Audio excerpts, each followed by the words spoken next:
Okay, I will call the meeting to order. I'd like to begin by acknowledging we are in Treaty 1 territory and a traditional homeland of the Métis Nation.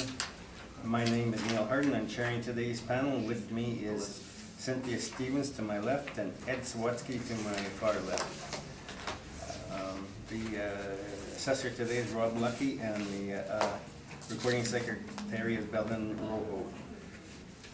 We'll be hearing applications for revision of the assessment roll in accordance with the Municipal Assessment Act.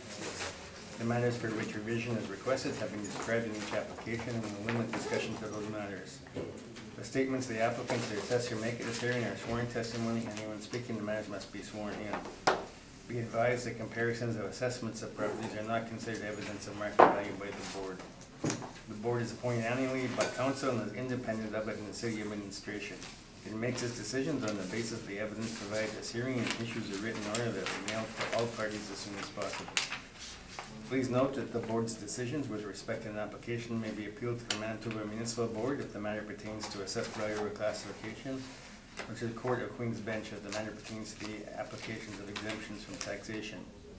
Should you wish to appeal, information on how to do so will be included in the board's order. With respect to the hearing process, I will presume the matters to be addressed with each applicant following a swearing in. We will then have the assessor's testimony followed by questions the applicant may have, then the applicant's testimony followed by questions. Each side will have an opportunity to summarize if they wish. Once all the evidence about an application has been brought forward, the applicant may leave. The process will repeat for each item on the docket today. The session will close after all the applications have been heard and the board will deliberate in private and make its decisions. You will receive the order by registered mail as soon as possible. As information, all public hearings are live streamed, recorded, and will be part of the public record. So, can you swear them in?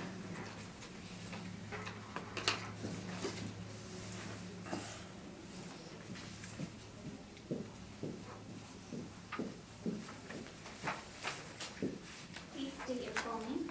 Robert L. Lucky. And you swear the evidence you represent is the truth, the whole truth, and nothing but the truth to help you God? Yes, I do. Thank you. Okay, the first property on, sorry. Please state your full name. Rocky, you thought? And you affirm the evidence you represent is the truth, the whole truth, and nothing but the truth? I do. Thank you. All right, I was ahead of my time again. The first property on today's agenda is 616 Strathcona Street. So you may begin, Mr. Lucky. Thank you. File number 194656. Oh, excuse me. 13001989900 is a property at 616 Strathcona Street. This property was built in 1962, has an effective age of 1974. There's 122 suites, 7 stories. This is right behind Ray and Jerry's along the Omens Creek Parkway across Central Park.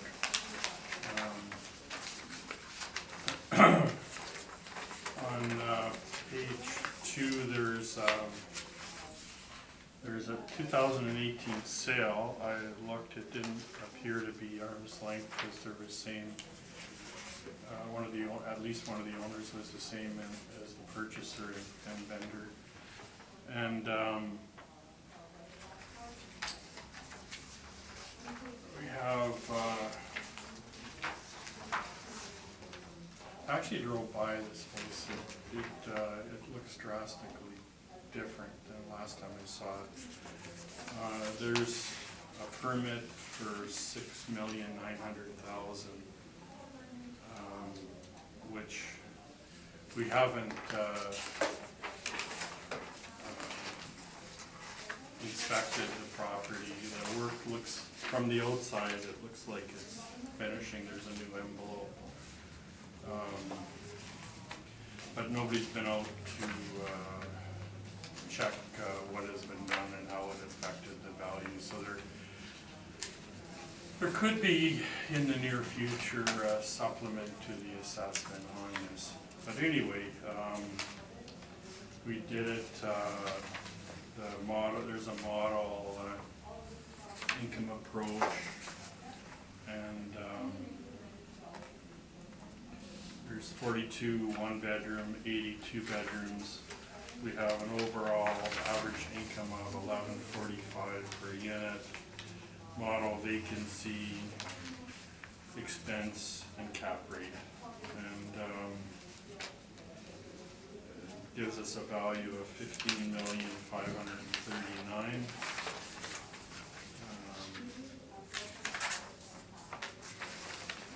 Last go around, the assessment of $15,264,000 was reduced to $15,039,000.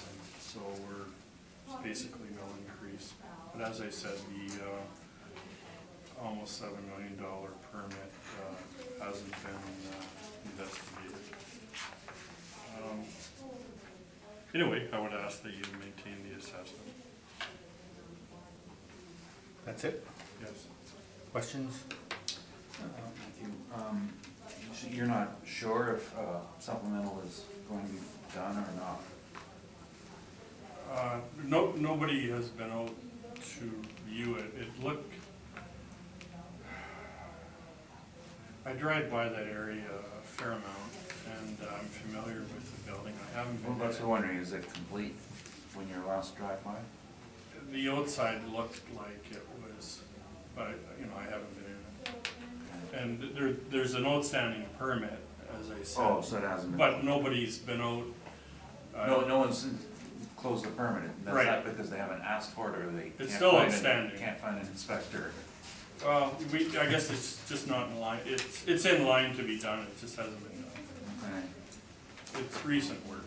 So we would consider this building rather, in the physical condition as of today, is probably in a construction process. I don't know. Well, that's what your evidence has. You've got an open permit, a very large open permit. Yeah. And so it's in the middle of construction as of, the physical condition as of today. As I said, I haven't been in it, so I don't know what point the construction is. But I'm only looking at which evidence you brought here today. right. Part of the brief, I have the permit, Right. and it's 17. Now, had you looked at the 2017 income, did you have any sort of an idea of what the value may have been, or what the income was prior to the commencement of renovations?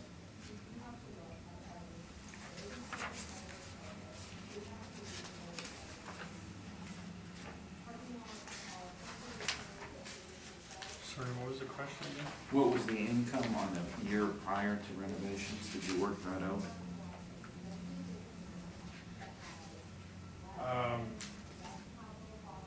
It looks different than our model.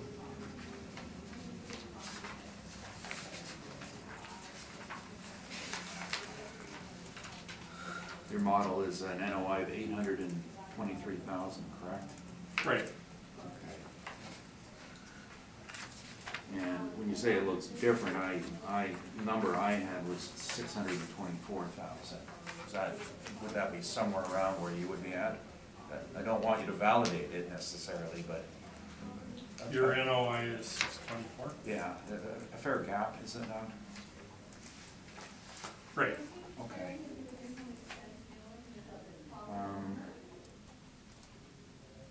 For 647.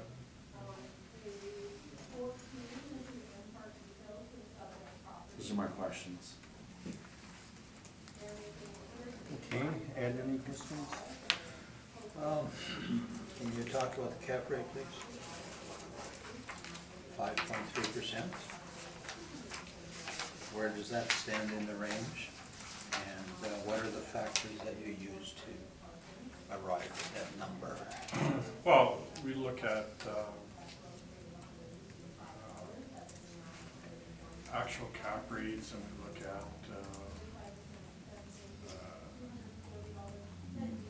market information, and we look at the model information.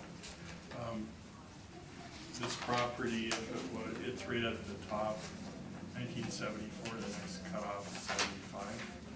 If it was 75, it would be 5 cap. Probably in the past, if somebody changed the effective age, they probably put it right under taking up another cap rate. That's our next level, 75. After saying that, it, you know, there could be another change to the effective age depending on what the scope of the work done to the building was. So what's the neighborhood like, you know, for a 5.3 relative to other neighborhoods? Is this a, I'd like to live there, it's a nice spot. There's, as I said, if you can picture behind Fran Jerry's on Portage, it's,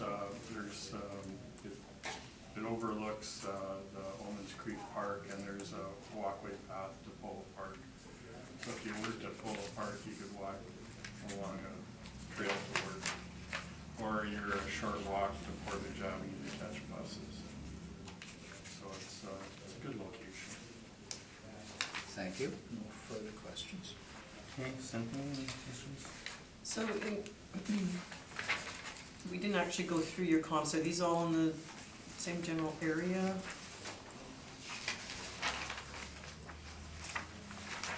So you got Portage, There's not a lot of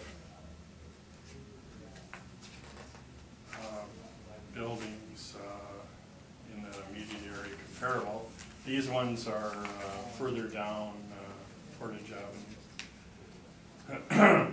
not a lot of the 7-story high-rise, you know.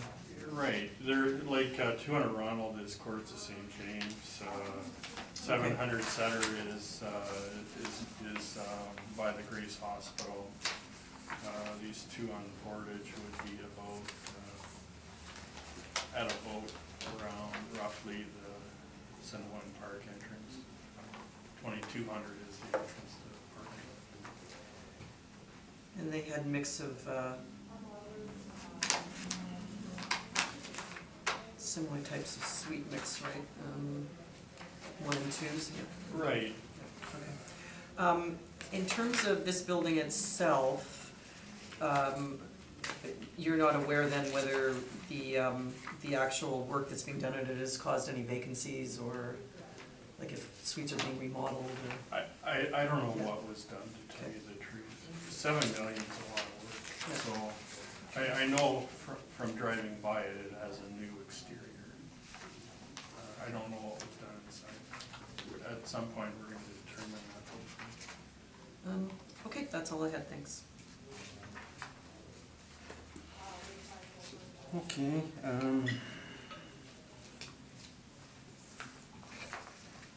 right, I got no questions, so you can proceed, Mr. Newcomb.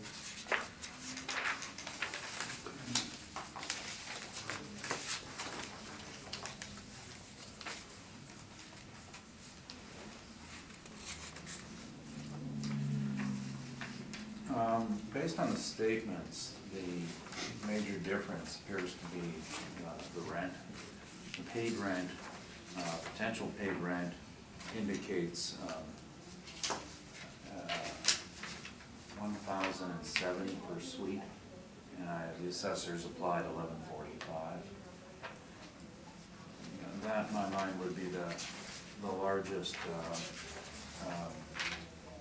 difference we have and between the actuals. Now, the actuals we have end in 2017, and obviously in 2018, the property was renovated. So, if a supplemental comes out, there's nothing I can do about it. It's gonna happen, it's gonna happen. But the way the Assessment Act is to be applied is it's the physical condition as of the date of the appeal and the market condition as of 2018. So when we appealed, it was under construction, it had been purchased, you saw the numbers on it, they're well below the assessed value. The numbers prior to sale indicated an NOI at least $200,000 lower than the assessment department has on it. So that actual number for the last year was 624,923, which we've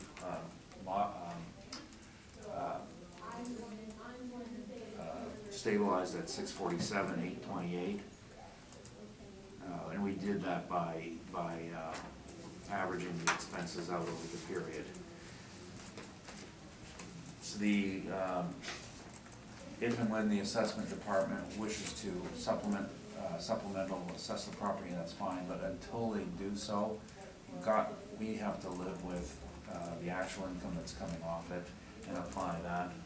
As for the cap rate, the interesting thing about properties that are going to undergo a renovation is that they're generally capped lower if the actual income is stable enough to use. Because it's a concept of anticipation, there's going to be an upside coming. So therefore, if you know you're gonna have an upside, you can be more aggressive on your cap because your income's gonna be earned down the street. A fully renovated property, on the other hand, should have a higher cap rate because there's no upside to come. And that's the way capitalization rates work. So I would agree to a lower cap rate than we have listed here at 6%. I wish I could go as low as 5%, but I've never seen a real one at 5%. The most real one I've ever seen, page 34, was the one on Ward, which is so often debated. Our company sold it. The two parties got together. Our company's brokers have the documents. That's the number when they sat down, stood up, and agreed to sell it, 5.5%. Page 34, 333 Ward. And that's the lowest we've ever seen in the market. So I would suggest a 5.5% on that income, which is a bit higher than we have.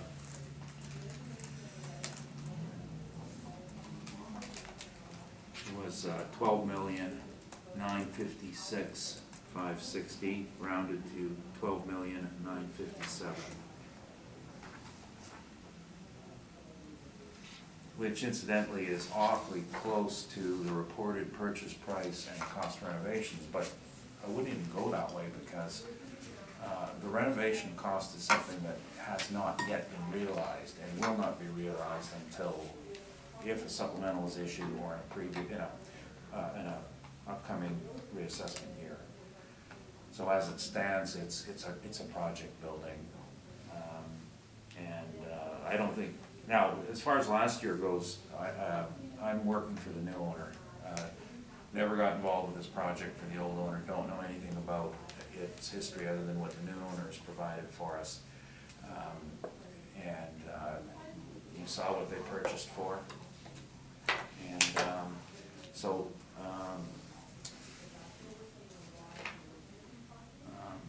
it'd be kind of interesting if someone were to calculate a cap rate on that.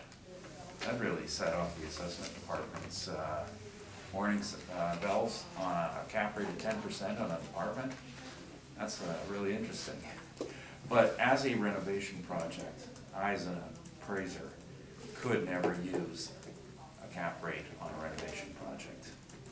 It was sold for project purposes. But I think 12,957,000 is a fair number, and until such time as the supplemental is issued, we can deal with it then. Thank you. Sorry, can I just ask you, what NOI were you using to come up with that 12 million? 647,828.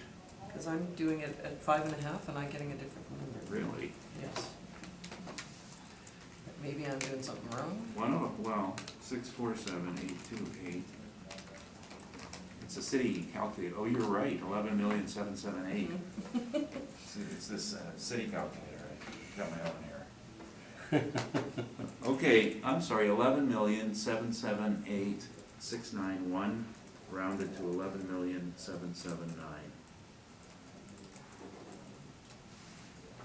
I think there's a good chance that this is only going to be in effect effect for a few months, and if the assessment department is going to issue a supplemental, I would request that they not delay too long in doing it. It's unfair to the taxpayer. Thank you. Okay, questions, Mr. Lucky?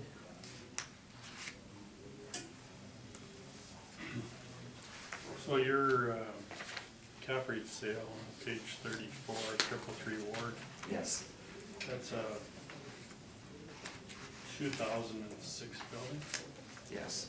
and what's the suite mix on that? Is it all twos? That's a good question. I don't know. Anyway, it's a modern. It's a newer building. It was built, and it took about 10 years to stabilize the income on absorption. And when it reached stabilization, then they sold it. Okay.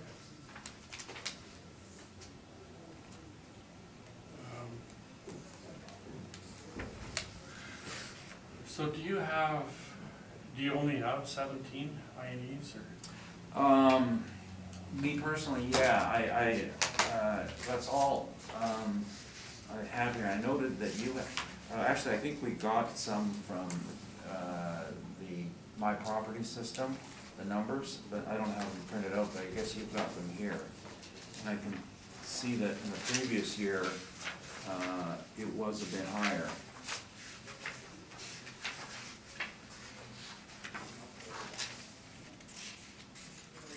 So for 16, the NOI without stabilizing theirs is almost 800,000? Well, the one you presented is 794,000, that's Right. correct. And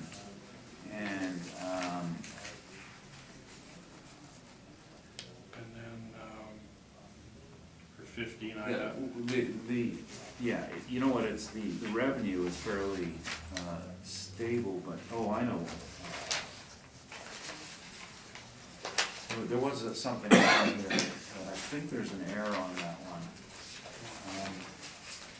The potential revenue on it, if you calculate that out, was, as they stated, 1,551, and then they stated also there was a 4% vacancy, and they never applied it on their form. So I haven't seen the statements, and I'm not, I don't really like the assessment department forms, because they require people to transcribe from their own forms to this form. So I would rather see a statement. I'm not entirely sure what it is we had in our office, because I don't see a printed copy, if it was your form or an actual statement. okay. So I can see that the numbers we were given are different from the numbers that are here. No further questions. Okay, Cynthia, questions? No, I don't think so. Are they actually renovating the suites themselves too then? Yeah, I think it's a fairly extensive renovation. In this case, the extent of the renovations, usually you see renovations of that magnitude with people who are looking for a big rent jump, and there's not a lot of potential here, because you're already at an average of $1,070 a month. Typically you'll see this sort of money spent at $400, $500, $600 rents, because the potential for increase is higher. So that's about all I can comment on that I know of. I know they're spending money on it right now. I don't think there's a big upside, because they're going to lift the potential rents above the RTB guideline, but will they collect them is the big issue. Okay, that's all I have, thanks. Do you know the extent of the renovations? I don't Where have they're the, at? no, I don't have the scope. The permit was, Is it stated in the permit? Doesn't really know. 6.9. It says how much it is, but it doesn't say what they're doing. Okay, building envelope remediation, HRV units, cosmetic flooring, paint, structural reinforcing for 2 floors, electrical work. Yeah. So structural reinforcing and envelope remediation or repair, not, And my question was, do you know where they are in that No, process from I start don't. to finish? I don't, no idea. Okay, thank you. Okay, so just looking at your page here, you've got revenue and expenses for 3 years, but you sound unsure as to where the 15 and 16 came from. well, yeah, it's obviously not the mailer. It would have been statements. I don't have it in my file. And, you know, normally I would pretend I'm not using it, but use my phone and find out, but I left it at home. Oh, good. All right, and in 17, there seems to be quite a decline in revenue. Yes, yes. Were they not renting out vacant suites in anticipation of? Like not entertaining renewals. Yeah. That could be, but yeah, I'm gonna assume that it wasn't a building-wide basis, because the scope of work they're doing, or most people do when they're renovating, is they may go floor by floor or section by section, and as they become vacant or they reach the end of term, they'll tell people move out, or we'll put you in another suite and move you on. That's typically how it's done, because you certainly don't want to lose the revenue. But looking at the scope with the foundation stabilization, I don't know.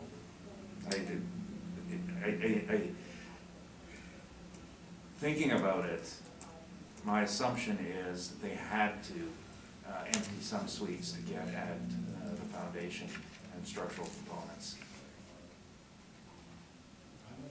Okay.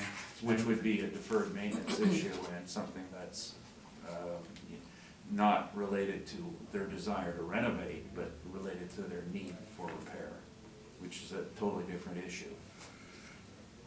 Yes, on the city's page, well, it's listed as page 11 at the top. There was a potential rent of 1.5 million, almost 1.6 million, and a Right. vacancy loss of 206 Yes. million. Yes. 206,000 rather. Which is higher than the 4% that they've been claiming along the way. 4% would be 60,000, so this would be about 10%, Not quite. 12.5%. Yeah, that's right. Be more than 10%. Yes.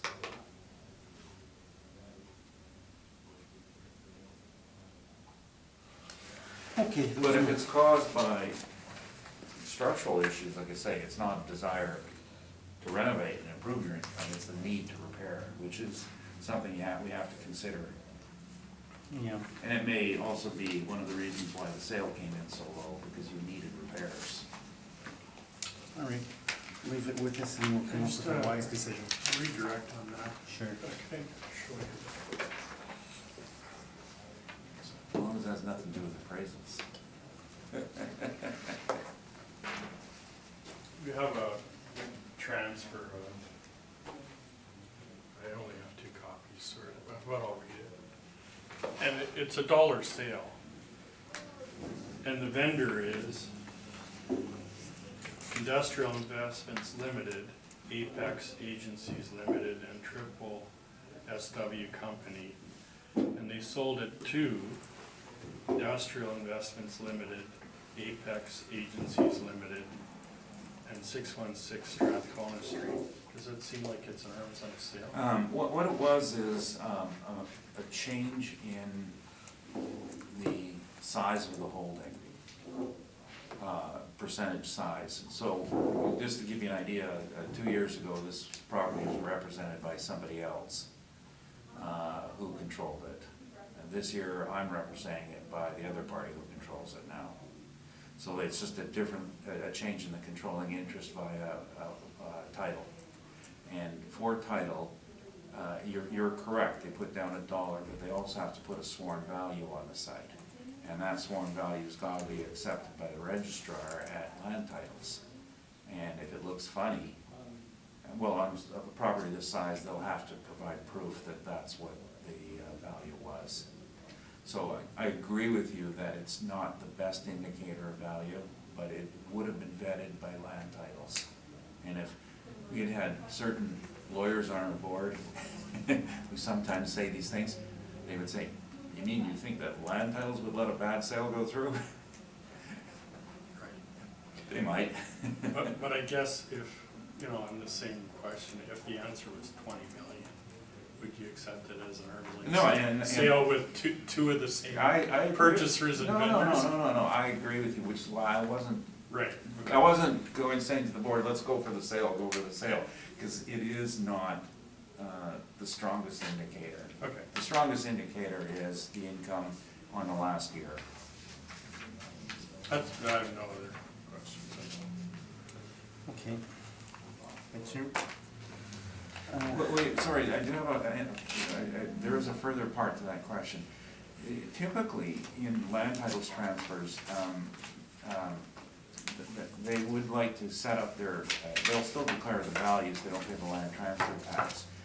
But they would like to have a high value to allow greater depreciation over the, All right. thanks.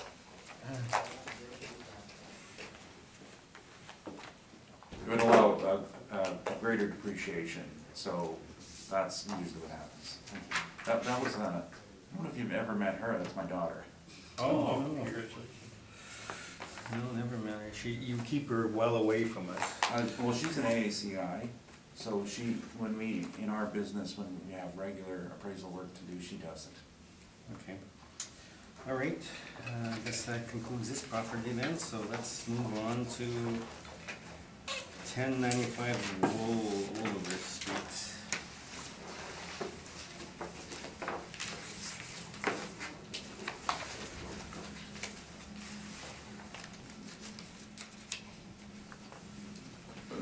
So you've got the same number on both, right, the two on Wolver?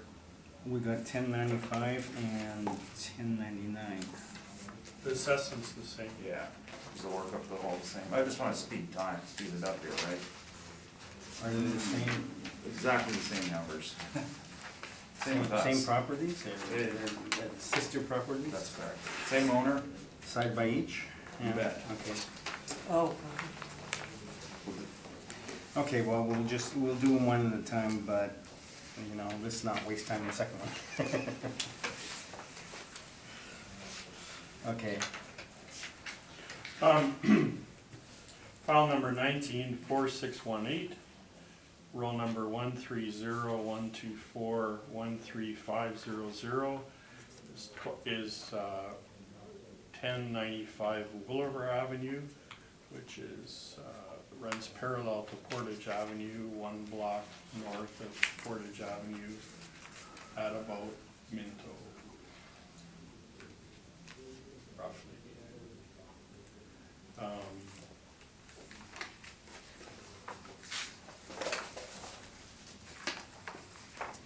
Dead ends. Excuse me. This building is a two-story built in 1959 with 23 suites.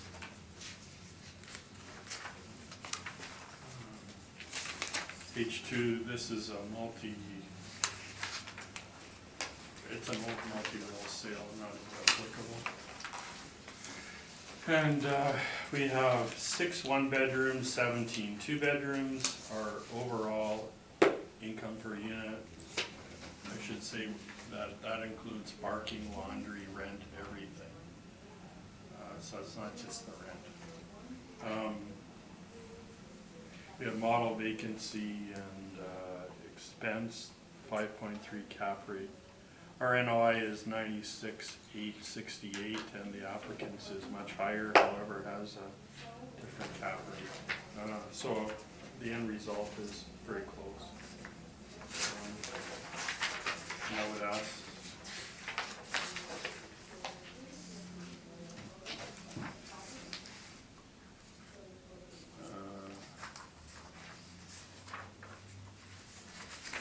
the actual NOI is much higher than ours as well. But anyway, I asked that to maintain the assessment of this property.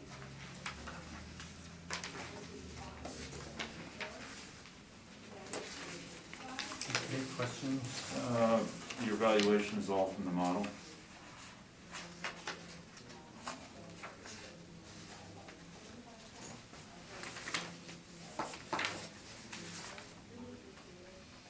It could be, or it could have been adjusted by somebody manually, I'm not sure. Oh, okay, well, and how could you tell that? Because usually if you see an adjustment, it's, where would it be?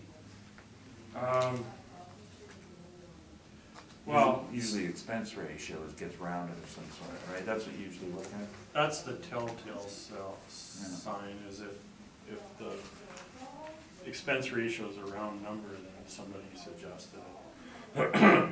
I can't tell if somebody looked at the income and expense sheet, NOI at 122, we're at 96. I don't think they would have lowered it that much, but it is hard to tell if. Okay, so it may or may not. It may or may not be changed. And, But it originally started at model. and on page 2, you show a sale in 2009, and that is for both units, so it's one. I think there was 3 buildings actually. No, 2. 2, okay. And you've broken it out and split it in half at 1,144,000, or somebody did. Am I correct? Oh, okay. Yeah, I didn't. I look at sales that are more recent. The program populates any sales. Yeah, okay. If it was more recent, I would investigate it. Have you inspected? I was in this building, but I was in high school, so it might have changed since then. A couple of years ago? I had friends that lived in these buildings because I grew up in that area. So you've been in it then? Yeah, but it might have changed since I was in high school. Okay. Probably. Yeah, most likely. Those are my questions, thanks. Okay, Ed, questions? Any comments on the comparables?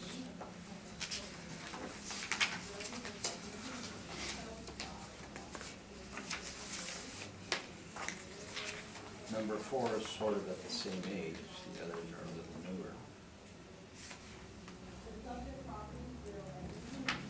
Be similar vintage.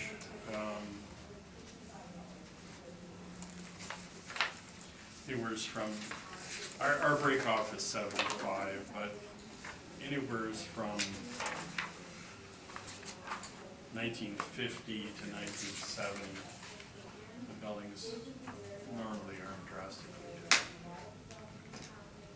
Once they get older than the 40s or 50s, then we have another category. And once they get newer, but this has a good suite mix. Normally, buildings this age have more 1 bedrooms and very few 2 bedrooms. Thank you. Cynthia? I don't have any questions, I just have a comment, because I'm not all that familiar with this area. You know, a map would be useful, I'm flipping to the other Sure. brief, you know, to have to see where it is, but Right. that's just a comment, I don't have any questions, thanks. Okay. Okay, you've got it at 5.3 cap. You had the previous one at 5.3 cap. I think people would think this is probably not as good an area. No, I wouldn't agree with that.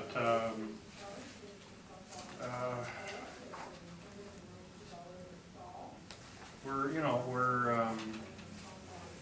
1 block from Portage. There's a lot of them. There's the RCMP headquarters there. There's Institute for the Blind. There's a deaf or blind. Sorry. I mean, there's a lot of. It's a good area. I don't think. We could debate where the most crime is, but I would say, and it's not very far from Strathcona, but,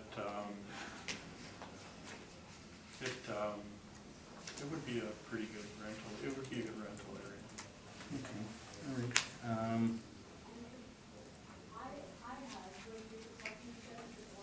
Okay, no more questions on that then. So you can proceed, Mr. Winnipeg. Thanks. There is a problem with our presentation. I didn't prepare these, and totally my fault or my responsibility, but the way things have been going, I haven't been involved in preparing these, but I do have a very long memory.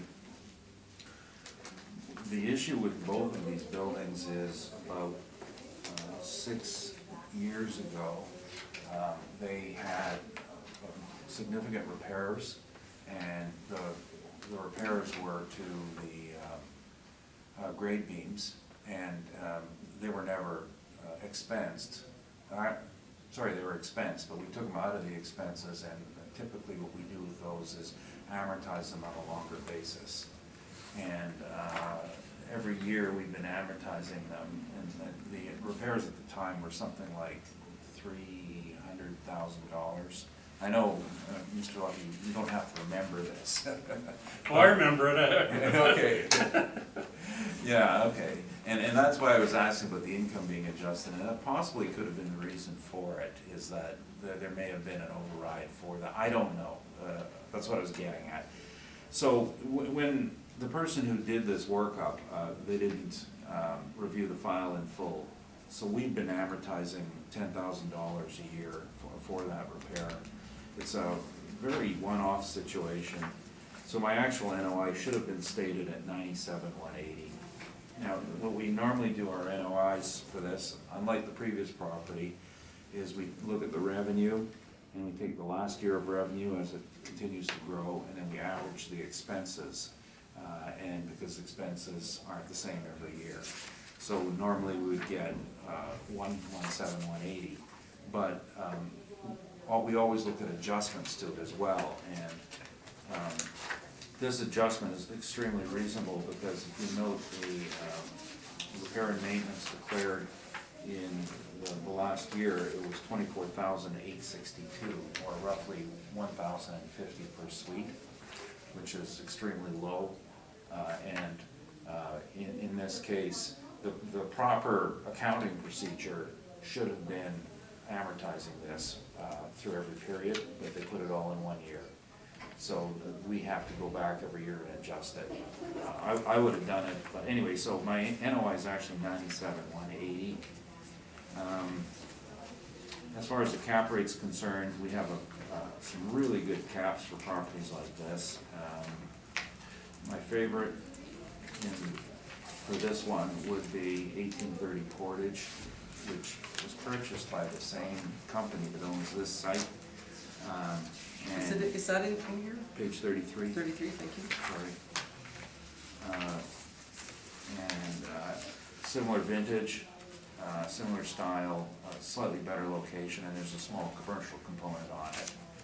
And that property had been offered on the market for some time and had no serious offers, so eventually the management company who bought it, who are now the owners, so it was exposed to the market, and in doing so we had access to all the financial records over the time, and just to avoid confusion later, in no way was the NOI based on the statements provided to the city, because that's not what the vendor and purchaser agreed to.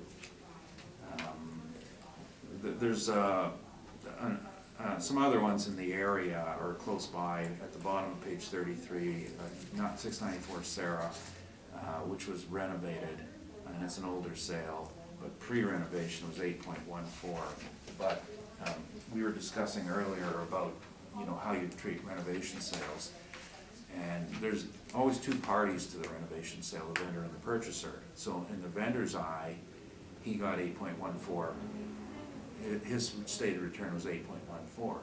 In the purchaser's eye, he takes his purchase, adds in the amount of money he's going to spend on the property, and then for his income, income that he's pro forma for post renovation. And in this case, we even have the historical data to show that that ended up being correct. So vendor's cap 814, purchaser's cap 9.99. We have another older one, page 34, and this was as-is income, 2,600 Charles.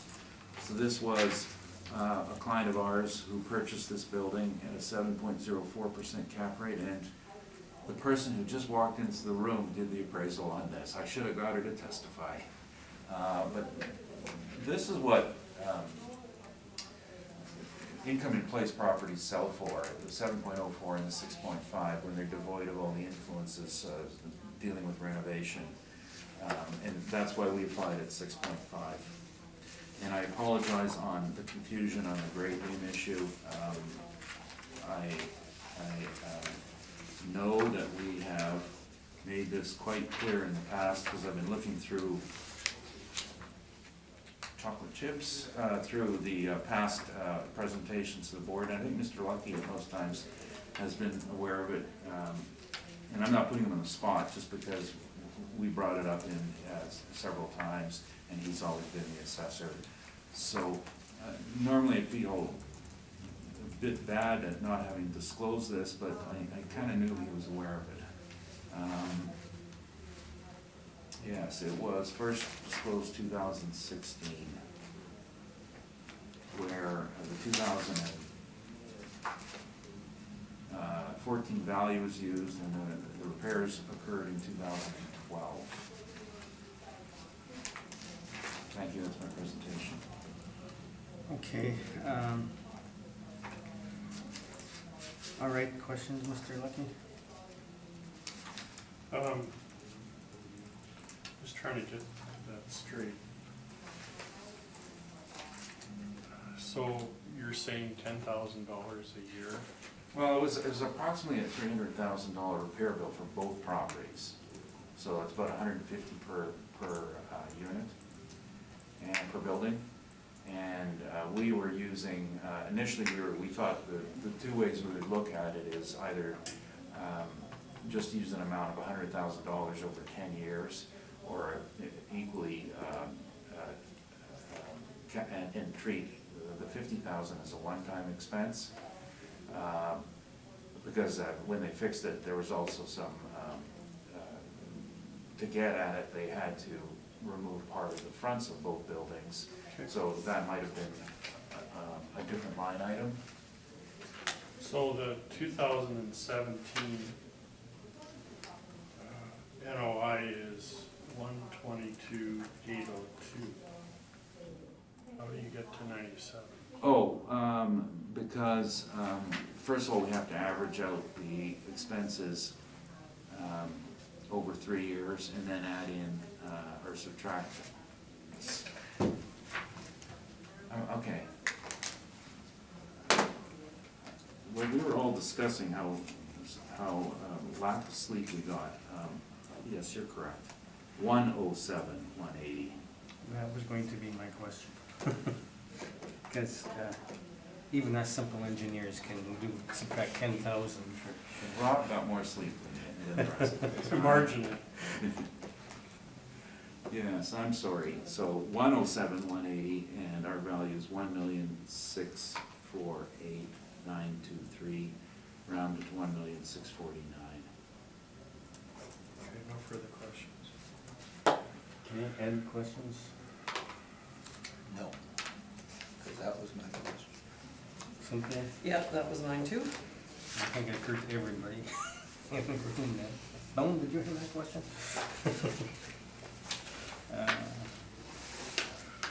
All right, thank you for that. Now the next one then, just highlight anything that's different. 1099 all over. You can begin, Mr. Lucky.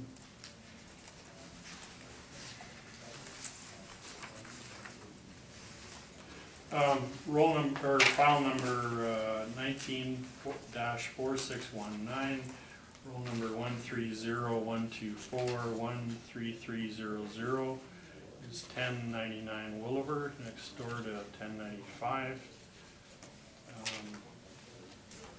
Again, a 1959 building.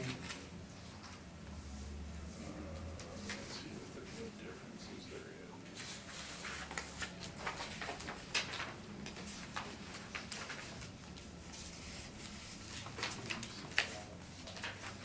is. No, we dealt with this exactly the same as the one next door, and our answer is the same. $1,828,000. I would ask that you maintain that. Okay. Questions? No. Okay, any questions from the panel? No. No. Okay, you can begin your presentation then. The revenue and expenses differ on this property because they, for some reason, this one just seems to run a higher expense rate. The adjustment for the capital repair was not done. I did find the quotation finally. 2009 repairs were the expenses. They weren't capital because there was no improvement. It was a straight repair. The assessment department was notified September 8th, 2009. The repairs were an additional $100,000 per building, and we stabilized by a reduction of $10,000 per year for the next 10 years. Repairs also caused loss of income. Because when you repair a grade beam, you're going to have to vacate the side of the building that that's located on.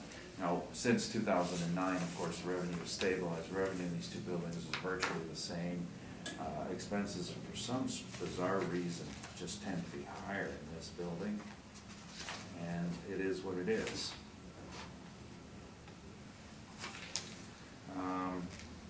It's mostly due to continued need for maintenance and repair. So,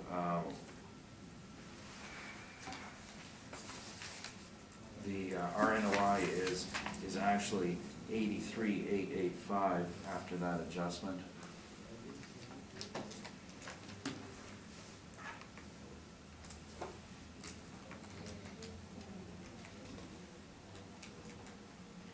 Which leads to a value of $1,290,538, rounded to $1,290,000. And in conclusion, because these are one economic unit, the big problem we have is that I don't feel comfortable with statement reliability because these were separated manually to ensure the property was not given the penalty for not separating multi-roll. So I would ask in conclusion that the board just consider a mean on the two rather than an individual value. Okay, any questions on this? Any questions, Ed? Cynthia? No, thanks. Okay, thank you. That mean incidentally is $1,470,000 per building. Okay, somehow I lost my... What was that number? $1,470,000. And I know it looks like it's lower than last year, but both the properties are under appeal to the municipal board on obviously the capital expense matter.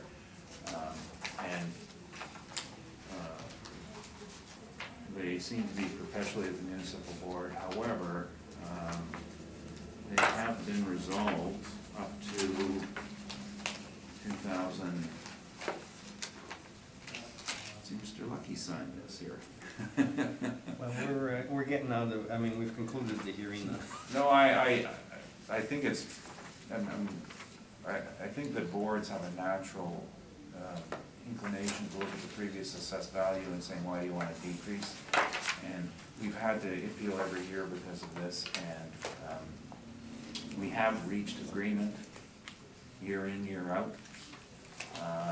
Just seems to be an issue that the Board of Revision has not felt comfortable dealing with.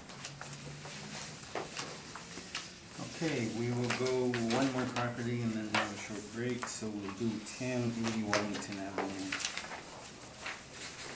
So we can proceed. Mr. Lucky. 1080 Wellington Avenue is file 19-4616. Oh, yeah, could you read? Oh, he read that on the roll. The last property? Was 95 Oliver? 1099. He read it on the roll. They're exactly the same, so he did read it on the roll. So, proceed. Can I go? Okay, sorry. So, start again.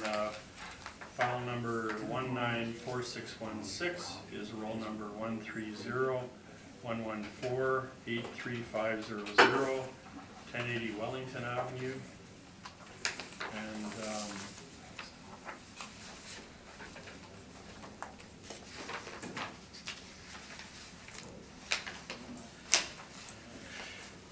this property was built in 1972. It's a 3-story, 66 suite, and this is right at the corner of Wall Street and Wellington, across Wall from the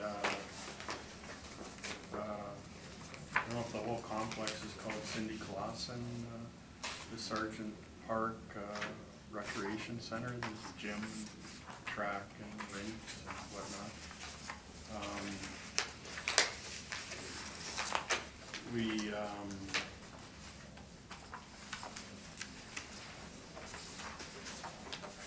done this on the income approach as we did with all of them. There's 57 1-bedrooms, 9 2-bedrooms.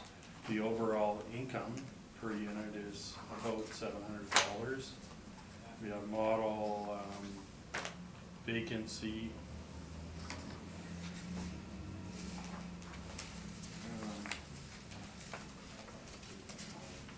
Cap rate and expense ratio looks like it's been adjusted.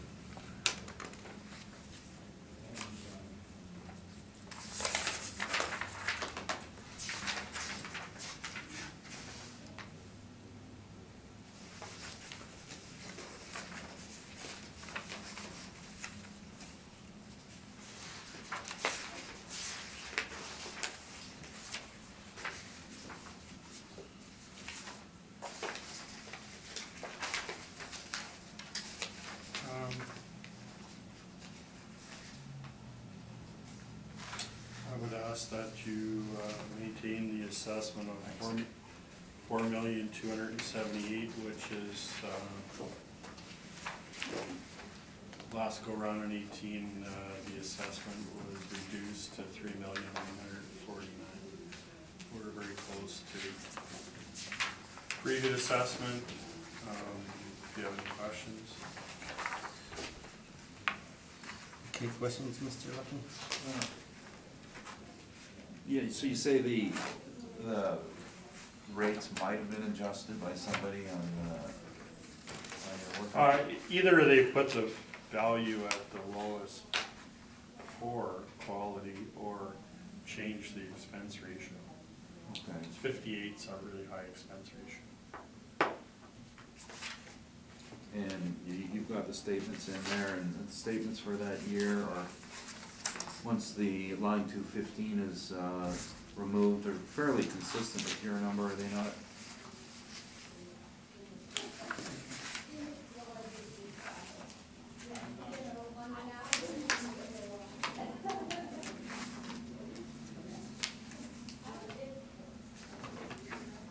I'm just gonna agree with you, that's why, I just wanna see your. I'm not sure what the answer is. No, I'm gonna agree with your income, if you, as long, I just wanna make sure you think it's fair. Yeah, we're very close to the action. Thank you, those are my questions. Okay, question good?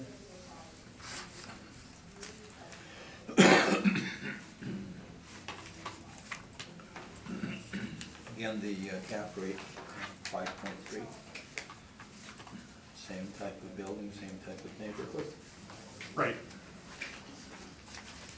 The 1972 building that's under our 1975 is in the same general area as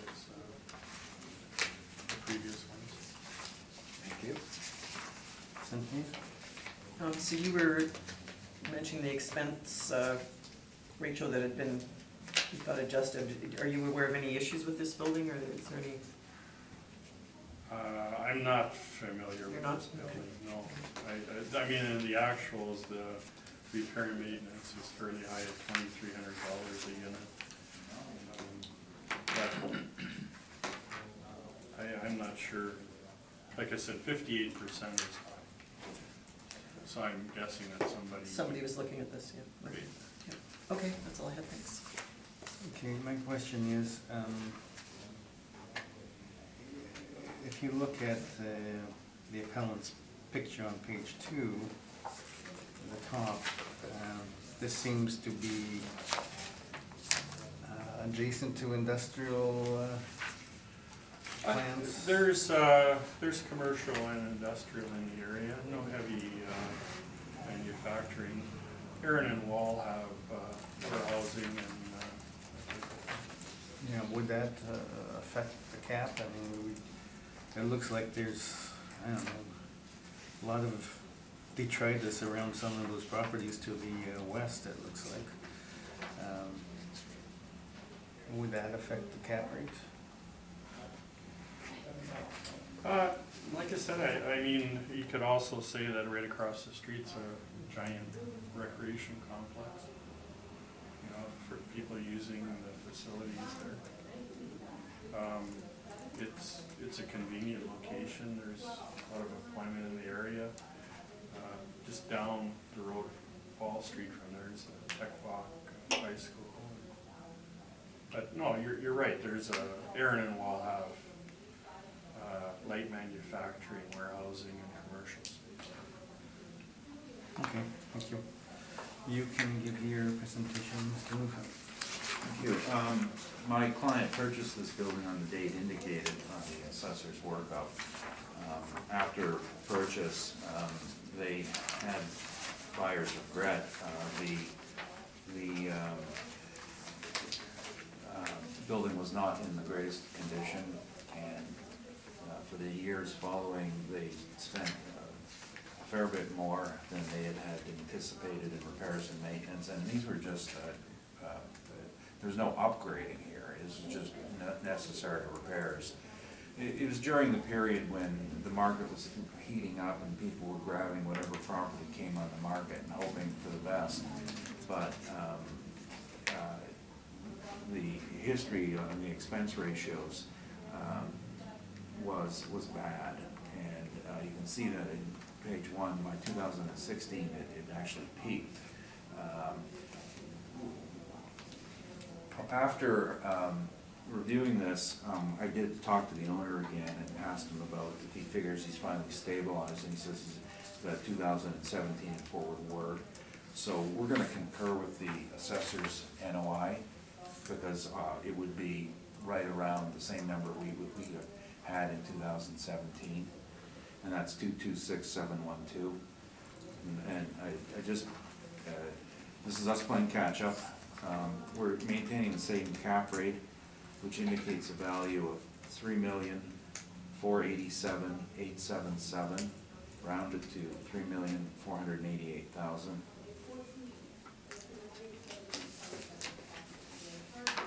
So this is actual income after finally being stabilized for the repairs, and with the cap rates, I've already gone over the cap rates. There's one more I was going to point out on page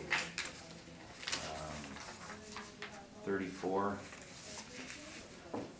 This was 2 buildings on Hargrave and 1959 construction, renovated and then sold. They were renovated, reabsorbed in the market with tenants and then sold for a rate of 6.62%. Another deal that our office did, and when our office does the deal, we have the information on a pro forma sheet that shows the number that the vendor purchaser actually, the number that the vendor put forward for the NOI and the number that the purchaser agreed to on the NOI. 6.62%. Same way that the other properties I mentioned, 333 Ward and 1830 Portage were decided on. So not the city's form, but this is, as we say in our business, when the meeting of the minds took place, this was what they were agreeing on. And I think that they carry far more weight than any rate that was devised from a time that wasn't at the time of sale. Thank you, that's my presentation. Any questions, Mr. Lucky? No. Ed, questions? No questions. Cynthia, anything? Just a quick one, just, so it's sort of just general repair and maintenance the building is requiring, is this, Right, it was everything. everything was, yeah, okay. You know, like, you go in and you assume that you're gonna get some remaining economic life on things, and they would go in and do a sweep turnover and find that, that everything's broken down. So we're not just repainting, we're replacing things. Okay, that's all I had, thanks. All right, thank you for that. So we'll take a break till about 20 after 10. We'll come back into session. We will go on to 503 Corden Avenue. So you can begin. 503, okay. Then we got 505. 507. next. Are they like the last two, or are they different? Oh, this is even closer. So these are twin as well? Right, okay, so the one was added on the docket. That's good. They can't merge them. No. Well, yeah, maybe, but you know, the difficulty with merging is we'd like it to know when it's gonna happen. Not a surprise, surprise, here's your merge, right, say in the middle of an appeal. If we said, hey, let's do this, effective beginning of 2020 and do it in April of 19, that'd be fine.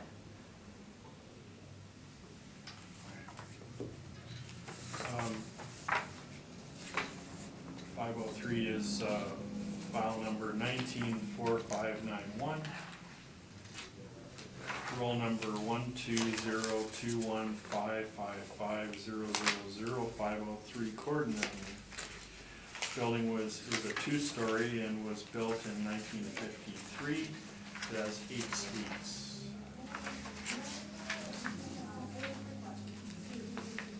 We have model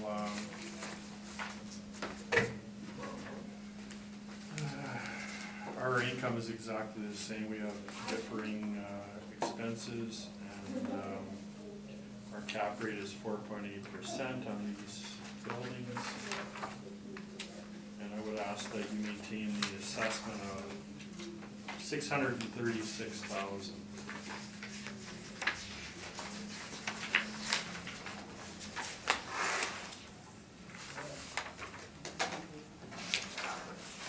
Okay, short and sweet. Can you have any questions? Just to question is, do you think this is all model?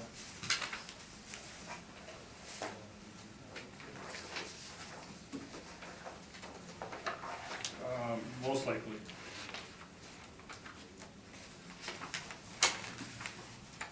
And the capitalization rate that you applied here, just confirm that these rates were done as indicated on page 5, which was to take the income and expense mailers and use a time-adjusted sale.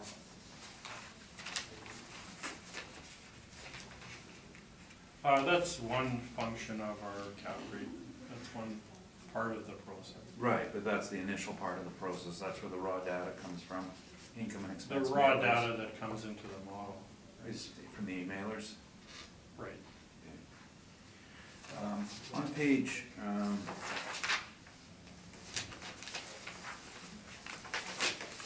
it doesn't have a page number here. The last two pages have some comments on, oh, never mind, that's my writing. I'm so funny.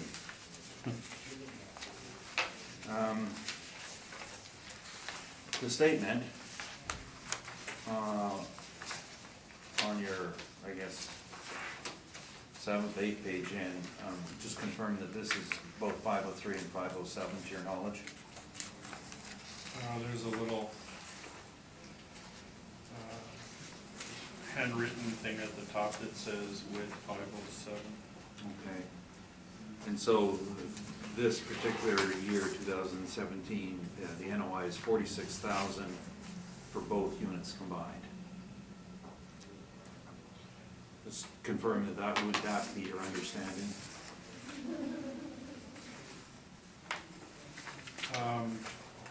I guess so. I didn't fill out the form, but that's what it suggests. Okay. And last question is,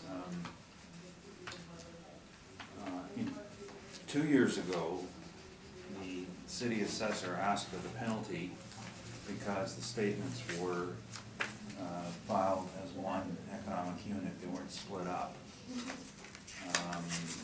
You're not asking for it this year. Has there been a change in policy?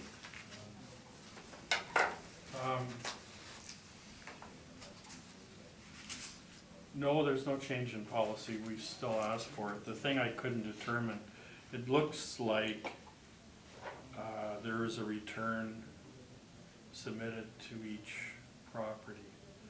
Where we would ask for it is if this I&E only went to one of them, then we would ask it for the one that didn't get Well, I&E. I can tell you that a copy of each was sent, returned for each of the properties. Right, I know, because I filed it myself. okay. So 2 years ago, the penalty was asked because it wasn't split for the assessment department.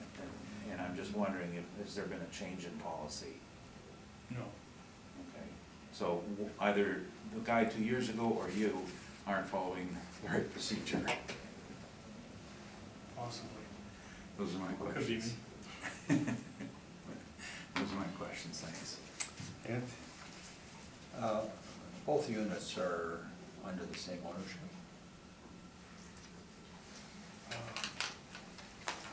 I asked that because I vaguely recall that situation about separate assessments of expenses for, in the case where one property was sold to another person, and then These- an assessment required. The owner is shown as Gopher Enterprises for both. So for the both, okay. Right. And like I said, our policy is, if the returns aren't split properly, and one submitted for each property, then we ask for it.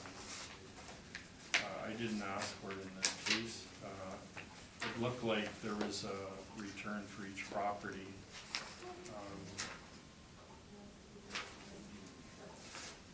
But they're not split. Ideally, like I was saying, it would be great if these two roles could be merged. The difficulty happens when, and this property was added on to this docket. The real- One was. Yeah, so the difficulty is when we have two different hearings for a split income and expense statement, you don't have the same board looking at the same information, and it could be split different, and all kinds of problems arise. Anyway, it makes it, when, the other problem is that when we sit down and look at these on our computer screen, we don't know that 503 and 507 or sister properties. We go to the list and 507 comes up, and we look at it, and there's no return there, so we can't check it to our model. So then, if there is a return and it says with, somebody possibly could figure that out, but it's not necessarily guaranteed. So then, we don't have a way of accurately making sure that our assessment's correct. So then we ask for a penalty because we didn't have the information when we made the assessment or checked it. Wait a minute, you're not asking for it, No. so I was just, Yeah, we're spending a lot of time on something's not asked for. Right. I lost track of his question. oh, that's all I had. Oh, okay. I think it was Ed's question. Do you have any more questions, Ed? No. So my question is about the cap. So this has come out lower than what we've seen previously. Is this the size of the building? Is That's this what the it is. location? It's It's the the size of size, the okay, building. 'cause it's not the age, obviously. No, it's size. Okay. And when we looked at cap rate sales, I mean, a building of this scope would have a large pool of investors potentially to buy it. And these are the properties that, we found had really low cap rates, smaller buildings. Yeah, I think we've had this discussion before, actually, okay, in this cycle. Okay, that's all I had, thank you. Okay, on that cap though, when you only have 8 suites, one suite going vacant for a couple of months would be a significant vacancy, so isn't there more risk to your income stream? Well, If you got a small, the 500 block of Corridon is a strong location. And there's no reason to have a vacancy problem there. okay. All right, you can proceed. Thank you. These properties are identical, and no, I will not make any changes today, just reassuring you that right now. They are, 503 and 507 are joined, they're actually, there's a physical joint between them, there's an overhead archway connection, but they share everything, and we know the penalty isn't at issue here, but this speaks to their marketability in that they share one electrical meter, one billing, one gas billing, one water connection, and it's 2 titles. So it is one, it has to be considered in conjunction with the other one for the purpose of marketing, because they can't be separately marketed at this point without spending some money on it. So effectively, we're dealing with with a 16-unit complex. Now, the mix on it is, I'm just gonna give you the investment issues. First of all, it's a great location for many things. It's not the best multifamily location in the city, that is St. Boniface. Secondly is generally the Elmwood area, because as the old joke goes, that's where the renters are. Corridon has a large amount of them. As an investment property, it's not the top market. It's above average market, and I would agree with that. The downside on this is, as questioning indicated, you have one vacant unit for 1 month, and you have you've already got a huge vacancy. And even turnover, and that's really where the problem comes in, is if you do a turnover, on an 8-plex, for example, you're likely gonna turn over those units at least 2 or 3 a year. And on turnover, you're gonna have part vacancy. And if you can rent for a half month, great. If you can't, then you could have 3 units vacant out of the 8 for 1/12 of the year, which is somewhere around, I think, 4%, right there, just on turnover. And that's an investment issue that you have to make sure that you, when you're figuring how much revenue you need, that you're going to take that into account. The next issue has to deal with the mix on this. There's 4 bachelors and 4 one-bedrooms. Bachelor is not a great desirable unit. It's usually when someone wants to get as many units in their building as possible, and they think that quality counts more than quantity. Sorry, quantity counts more than quality. That's not the case. A bachelor is a low desirable unit. And the last issue on page 1, you can see the other issue. If you see the expenses, 2015, 85,000, 16, 72,000, 17, 84,000. Small numbers, but a big percentage when considering, and those are combined for both. Big percentage-wise considering the units. The reason is that if on an 8-plex you have, for example, you have 2 doors. Well, on a 30-plex you have 2 doors. So if you replace 1 door and you spend $3,000 on 30 units, it's $100 a unit. On this, it's $400 a unit. And that's the problem with that single cost. Fixed costs on small units are higher percentage-wise and riskier to consider. So if you're an investor in this, you've got to have a better return to cover that off. Think, for example, an accountant's fee. Everybody has to hire an accountant at the end of the year to do the books. And if your accountant charges, for example, $3,000 on a per unit basis, the small one is disadvantaged. Now, what's driving the interest in these units isn't the investor. It's generally somebody who wants to occupy one and the rest of them are there as his mortgage helper or has relatives or something that there's a connection to it on a degree of owner usage. Which, if you're going to look at it that way, then you have to look at a different unit of comparison. You can't use income, you've got to use direct sales if you have any element of owner occupancy. And there are a number of units like that. I myself have tried to purchase some like these, but I'm too cheap to buy anything like this. But that's where the motivation comes from. And the other motivation on it comes from, because it's a smaller complex, it appears to be more affordable to the naive investor. They'd say, well, I can buy this for less money, I don't have to put up millions of dollars.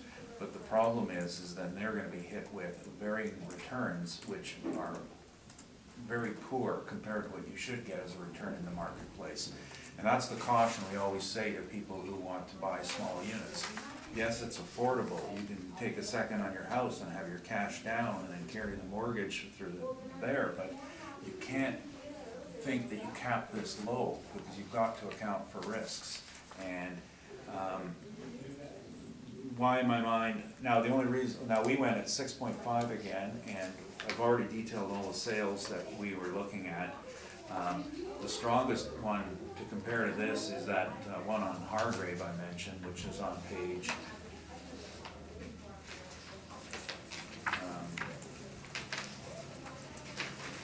page 34, the bottom unit, and it's got 2 units, total of 34 that were renovated, then sold, capped for 6.62%. So that is based on a clean income, and we're using 6.5 in this case,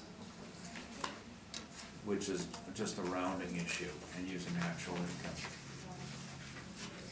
I think that's all I have to say. Oh, wait, sorry, yes, one more thing. The previous assessment is under appeal by the city of Winnipeg for the penalty. Last year, the penalty was asked for and not given, and the city appealed it. And I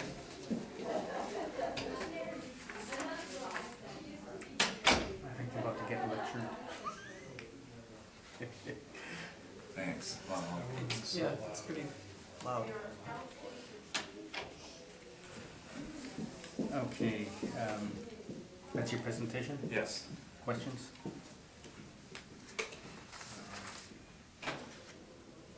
No. Ed, questions? Cynthia? No, I think, Uh,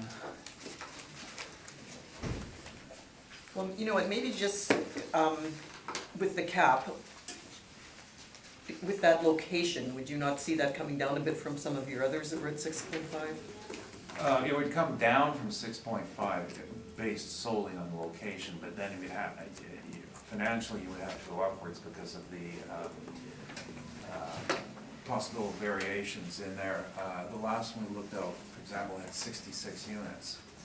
So thinking again about how many you're gonna turn over in a year and have vacant, you won't be hit as hard by variations in income. The occupancy here hasn't even been stable. If you look at the statements, you can see that in the last year,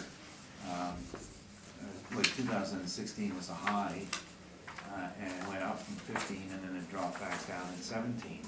And that's so small, of course, that has nothing to do with renovation, or, because there hasn't been any going on. That's just 2 vacancies. Okay, thank you, that's all. Okay, thank you. So we'll go to 507 Gordon, and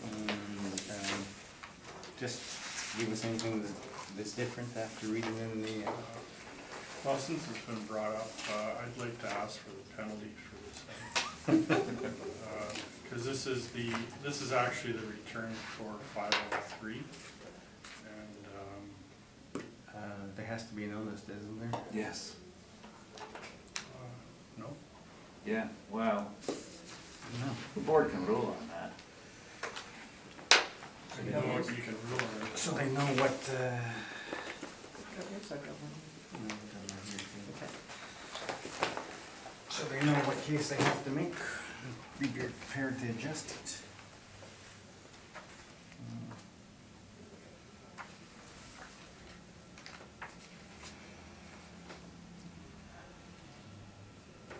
Would that be- I think that's in the act.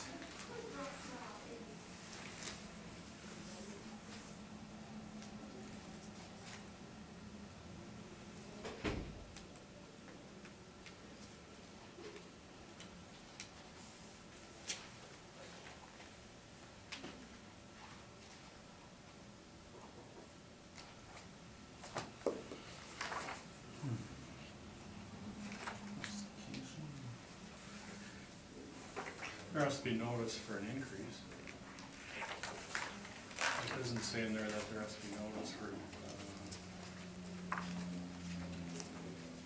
non-compliance. It's 10 days for an increase.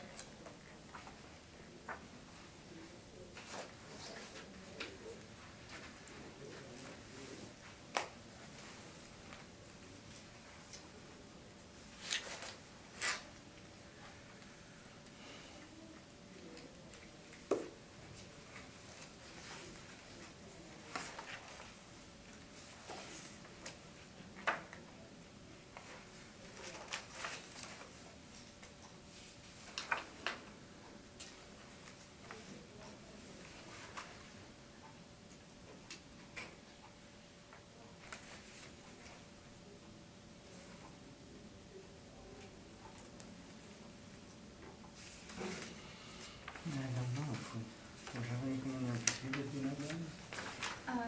All I know is that this is a commercial property and the occupancy is submitted 2 weeks in advance. As for the penalty itself, other than It says that I have to give 10 days notice for an increase in the assessment, but it doesn't say that there has to be any notice for the penalty. I think because it's part of your main arguments, it would be fall under It the would be a evidence exchange. preliminary issue. Yeah, it have to be preliminary issue, but I think they're, I And mean, that's, I fairness. made it preliminary Fair- before we Fairness started. Fairness for would the take- appellant to know that it's coming, right, Yeah. to prepare for it. you Well, have whether any- I'm right or wrong, But that's it's correct, different. it's called procedural fairness, and notice given and the opportunity to respond to it when it isn't provided, so it's really like a surprise attack, you know. Well, let's caucus for a few minutes then on this. So I think your options are to deny it or to grant an adjournment of the hearing so that we can prepare properly. Okay, let's have a short break while we discuss that. Yeah, okay, we'll come back into session. We've checked with, through the act, and we've checked with the manager, and there's no time frame written down, but we believe that the dictates of natural justice would require the appellant be notified if they're requesting something as important as a deferral of any reduction, so we're gonna deny it, and the city wishes, if someone wishes to appeal it, Okay, the thank you. denial they can. And a new precedent will be set. What's interesting is the last hearing, 503, was closed, so they could only have asked for it in 507. Yeah. No, we can't retroactively ask for it. My lawyer up here responded. He said, ridiculous.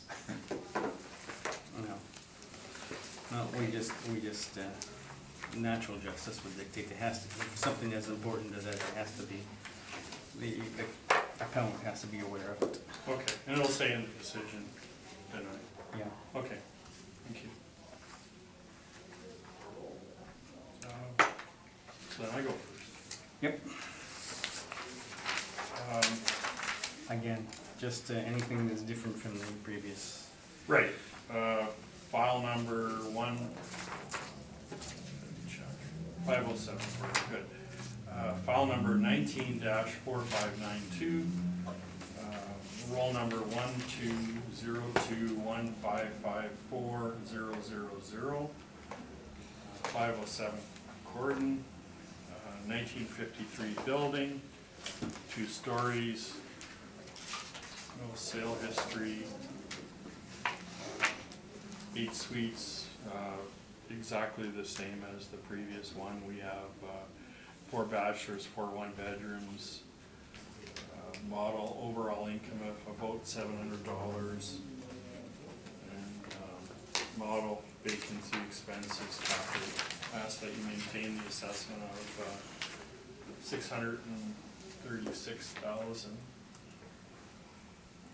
which is exactly the same as the. Okay, any, No new questions? add any No questions, questions. Cynthia? Nope. Okay, you can proceed. Presentation is the same. If you're satisfied with that, there's only one new thing I wanted to bring up, and page 23.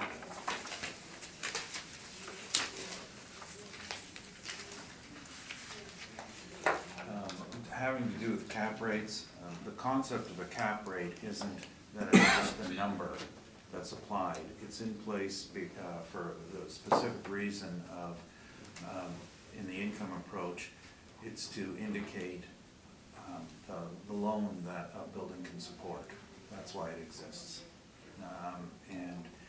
Of course, how much the investor makes, but the investor is always assumed to be borrowing. And what we have here is a calculation that shows that at a standard rate of interest at 4.5%, which is a normal rate, not a bad rate or a good rate, normal, you need an NOI of 5.4% on a 70% ratio loan just to get return on equity, just to pay your mortgage, just to pay your mortgage, you need 5.4%. Now, this is what's called the mortgage equity method, and in the appraisal world, it was standard in all appraisals. It's not really looked at anymore for most appraisals because of more, in our world, we're moving to more DCF and all, and we use some software for 10-year periods of discount cash flow. It's called the Argus model. And it takes that into account, but it is a standard that was taught, and we have to practice it. It's a way to check your cap rate. Does it make sense? Could you actually get a loan on this? And if you can't, you can't use the income approach, because that's what the income approach, this is the heart of the income approach. Now, if you could say, well, maybe they got better financing. Yeah, maybe. But that's creative financing. That isn't covered in the definition of market value. You're now talking about a non-market value evaluation. Everything's got to be market. You can't assume better financing rates. So if, on this same calculation, if an investor wanted to get an 8%, wanted to get a return on equity, he's got to look at a rate of 8.73% just to get returns on equity. Because that's how it works. That's what they're looking for. They're typically looking for 3 points return, 2.5 to 3 points. So in my calculation, I have 2.62 points on your return requires an 8.73 cap rate. Now, it's true that apartments are more competitive, and so the return on equity has generally been much more aggressive. And that's because people are anticipating that there's always going to be an upside. The two upsides they look at are rent increases, which is foolish if you're covered by RTB. There aren't any. And the second is the project actually achieving an increase in value, just growth of the sale of the price. You're assuming that they're going to sell for higher, and you're using that as your investment, which then again, you're wandering away from the income approach. But it's a very common phenomenon in the Lower Mainland in BC, where they're not using the cap rate anymore. They're just using anticipation of a higher sale price to justify their purchase decisions. I'm just bringing this all up because there has to be rules in place on what constitutes a cap. And the minute you exceed an amount that covers the mortgage, the bottom line is it's no longer a cap. Thank you. Okay, any questions, Mr. Mitchell? I'm just curious where you got your interest rate from. I went to several credit unions and banks and just looked at what their commercial rate was. So we had a range, and every commercial rate is generally done on quotation, because, say for example, you're with a bank or a credit union where you have substantial deposits on hand, you're going to get a better rate than that. But that's not normal financing. It has to be off the street. Otherwise, it's creative, and it doesn't meet arm's length definition in market. Well, I went to the bank last night, and I could get a mortgage for 5 years at 2.99%. For what? For your house. It's a personal matter, but. It's a house. It's a different rate. You know why? You can get it insured by CMHC. And the money's different. The money source is different. It's different for multifamily, it's different for commercial, it's different for housing. Housing is lower rates. Okay. Anyway, no further questions. Any questions? No I question. haven't seen it. Okay, all right, we'll go on to 890 McMillan.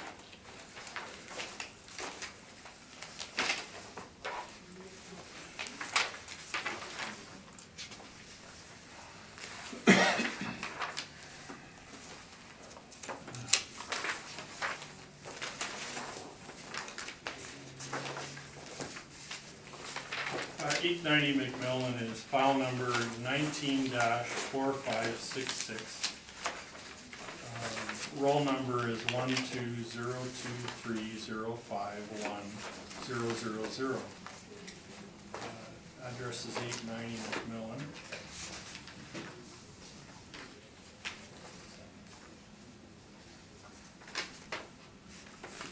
We have a three-story 1913 building with 22 suites. All the returns are up to date, there's no recent sales that we have. The suite mix is two one-bedrooms and 22 bedrooms. Overall income is about $750 per unit. This, I should emphasize that this has been adjusted. Somebody put an expense ratio of 60%. So it's been looked at. We have the model vacancy and cap rate. The our NOI is 77,398. The actual NOI is 111,893. So I would ask that if you're going to change the cap rate, you should use the actual NOI.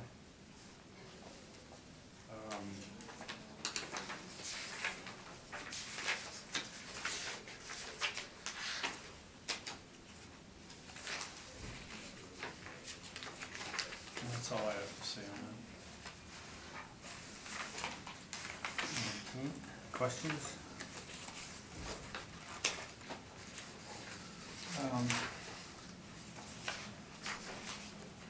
So do you have any information on the history then of this site? I don't know if you and I ever discussed this in the past. There's Yes, we did. an ongoing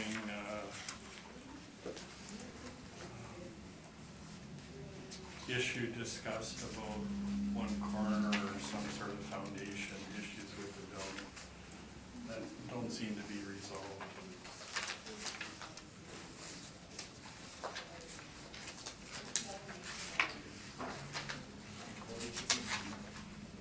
And in the past, you're aware that the board has generally applied a rate of 10% to account for those issues?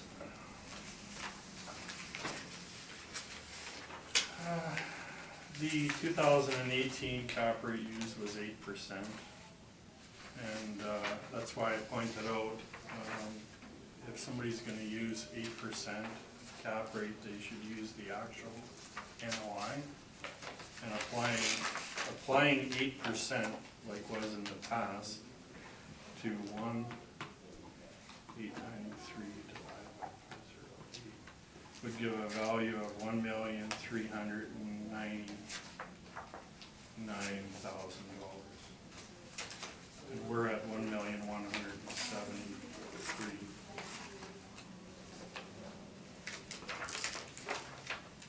Do you have in your files the history on the property in regard to the expenses? No. I have the 2017 INE that has NOI of 111,893.60.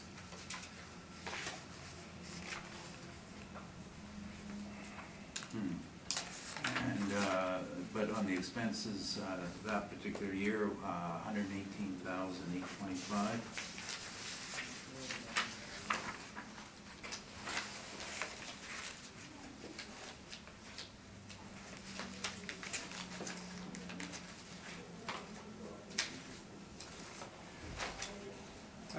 Expenses are 118,825.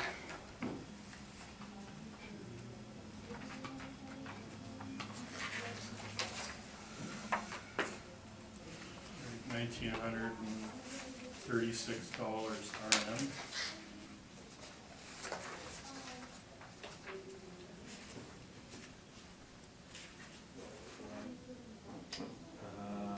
Okay, sorry, those are my questions. Okay. Any questions? Again, it's, well, you said it has been adjusted, it's not model driven. Is there anything else that has changed from the model? Besides the 60% expense rate? have to have the computer here to figure that out, but, that's not a model expense ratio, but much higher.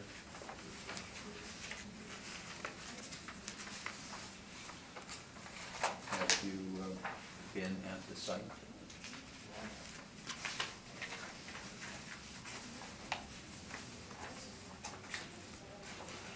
No, I don't believe so. I've seen pictures of the building. Any knowledge about repairs or maintenance? No, just whatever IDs we get.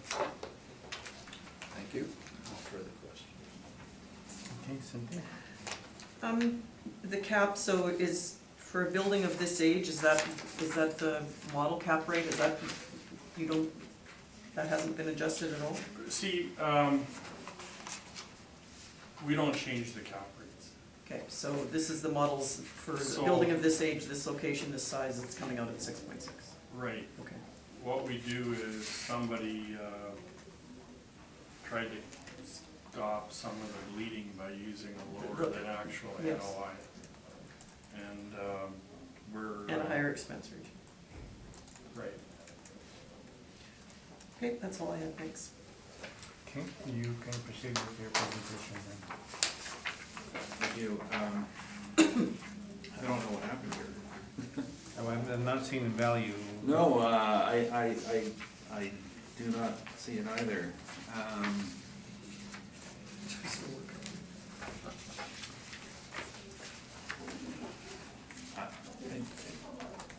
I'm not making these up myself, and so I'm not,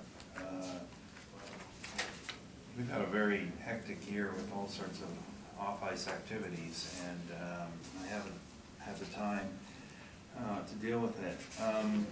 We did provide cap rate evidence in here, and that's all I've got.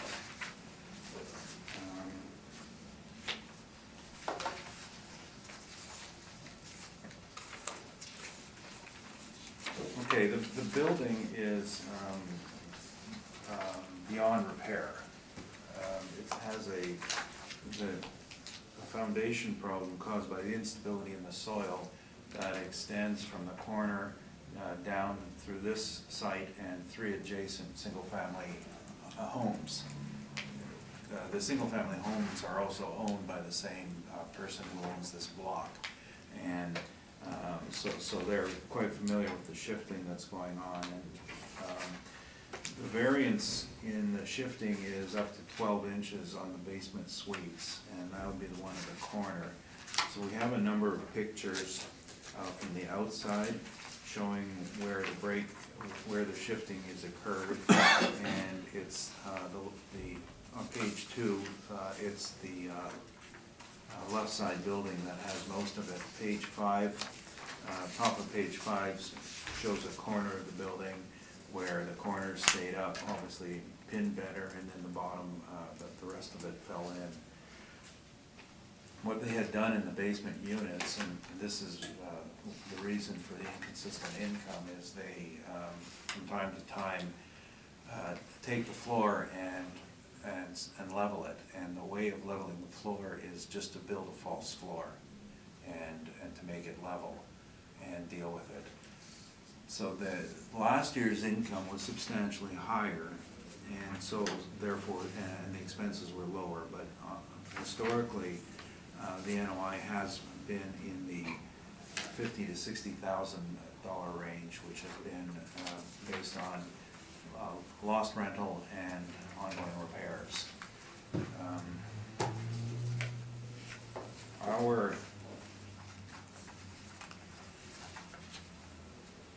And I'm just I think we missed something here.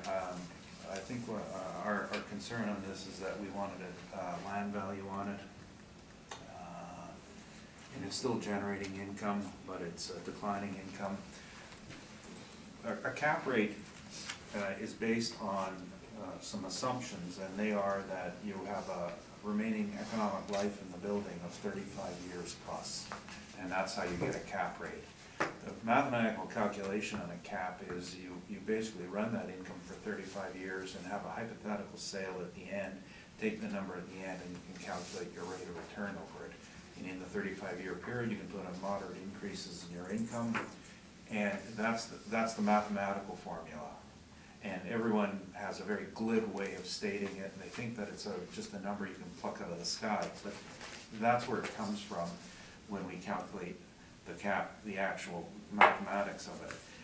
So the issue with that is, if you always assume a 35-year life and you don't have a 35-year life, then the cap rate has to continue to rise to match the life, because that's for as long as you're gonna earn income on it. Now, in past years, we've used around 10%. Now we believe it's reached the point where this is a tear down and it'll be land value, and I haven't given you any evidence. I don't know, it's our fault.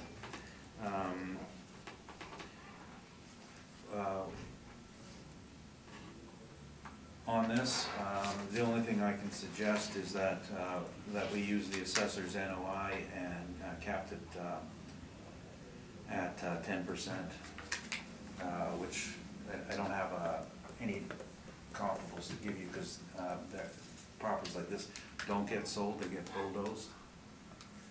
Another way of looking at it is a rate per square foot, and we know that these have sold for between $20 and $40 per foot. So that would put the land value of this between $240,000 and $480,000. And my apologies that I didn't provide anything, because I think more importantly, it gives the assessor some information on to review, and we haven't done that.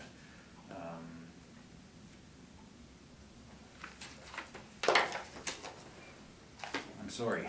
That's all I have to say. Okay, questions?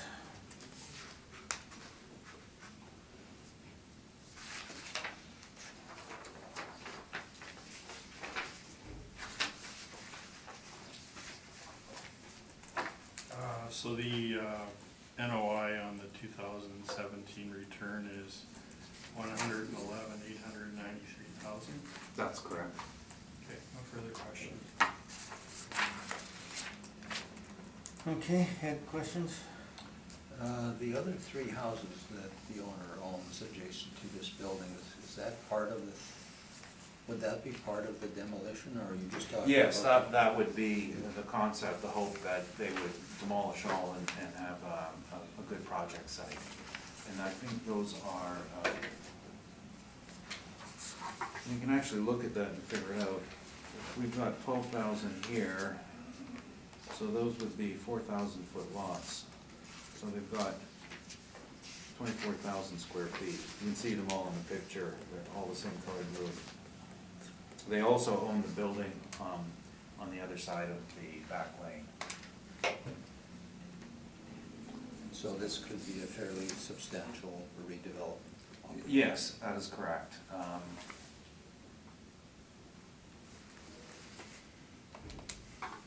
I think what happened here is that I was supposed to come back and help them work out the numbers on this, and I was in one of those hearings that went late, and they missed the evidence submission deadline. No further questions, thank you. Okay, Cynthia, any questions? Just that, since the last assessment period, has any, other than some small remediation, has anything, nothing major has been done to address this issue?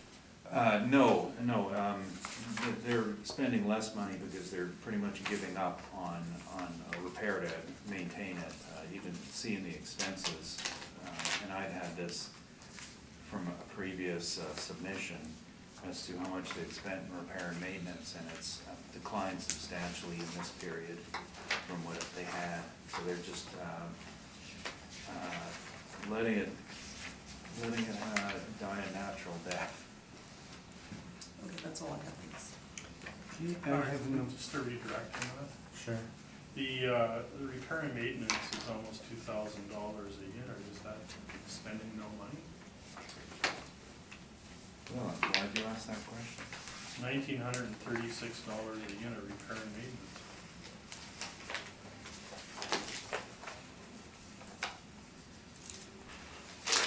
Well, I just grabbed a mailer here, and this one's from 2015, it was $82,850, which Right, is, the which is evidence- almost $4,000 a year. Right, but the one in evidence, and that would suggest the same thing. No, We you're- obviously are doing a lot of repair and maintenance. Your question was, isn't that a lot? And my answer is no, it's not. It's down substantially from previous But- years. Almost 2,000 R&M is on the higher end of average It's, for most buildings. sure, but we're treading water here. Okay. No further questions. All right, we'll move on to 227 Vaughan.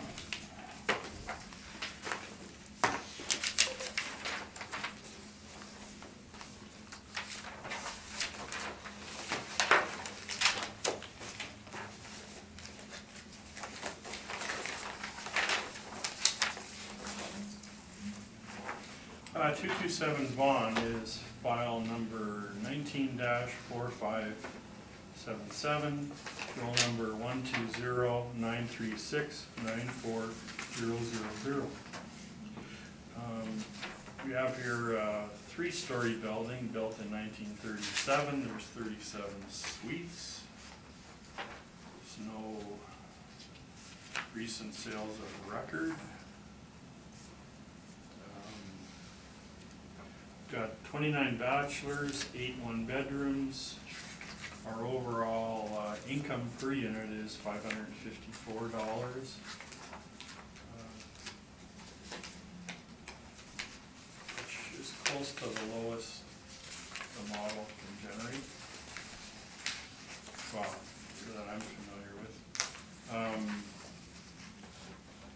The effective gross income of $238,674 is very close to actual.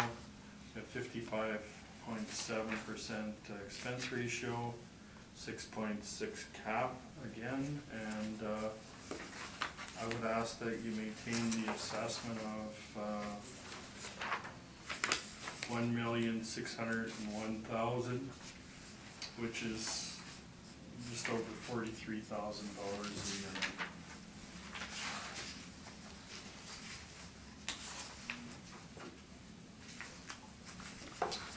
That's all I have.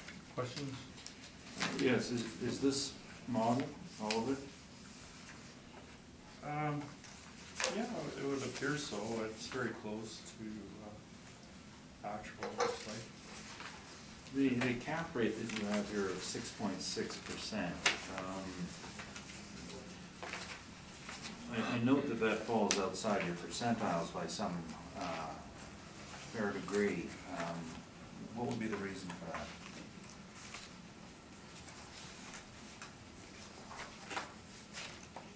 that? The older buildings are at the top end of the cap rate range. Older, but this is built 1937. It's older. It's older than 45, or 46 is a cutoff for what we deem older style buildings. Is that your border? I believe it's around there. 1946? So, and then where does it descend to after that? Well, that's the lowest. Oh, that's the lowest, it doesn't get any lower than that. No. Okay. I was just looking at the previous building, sorry, I grabbed the wrong sheet. I was just trying to compare it quickly. Okay, so that one was built in 1913 and has the same rate of 6.6%. That would fall, right? So no change at all, okay. That's my questions, thanks. Any questions? No, I don't have any questions, thank you. Cynthia? I do not.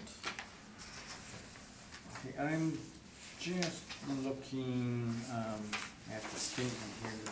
The statement for 2017 has an NOI of 80, just under 88,000, and your NOI is 105. There seems to be quite a disconnect there. Right, our income is right on, and Expenses,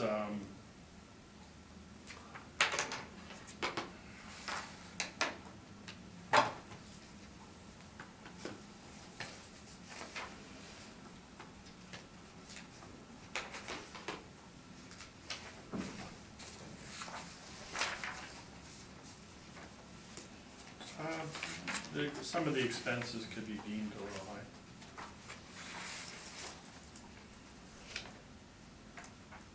Okay, but for this vintage of building, would they be abnormal? Typically, low rents, you don't spend a lot. You know, you're not doing as much decorating and that kind of thing as you would for higher rents. So typically, low rent buildings have lower R&M. This one's at 1738. Generally, we'd like to see a little lower than that, and I think the property administration's a little higher than 5%, and there, you know, there could be some stabilizing here too. I think. Yeah, obviously, you need to stabilize over several years, but I'm just looking Yeah. at, The Ballpark. reported NOI is lower than our actual, sure, Yeah. I'll give you that, our, the income's the same. has So their this, expenses are higher than ours. has this been upgraded at all, do you know, or it's still? I don't know, I've driven by the building, I've never been in it. Okay, but have you noticed, does it have upgraded windows or anything like that? I don't know. Okay, thank you. All right, you can proceed with the next one.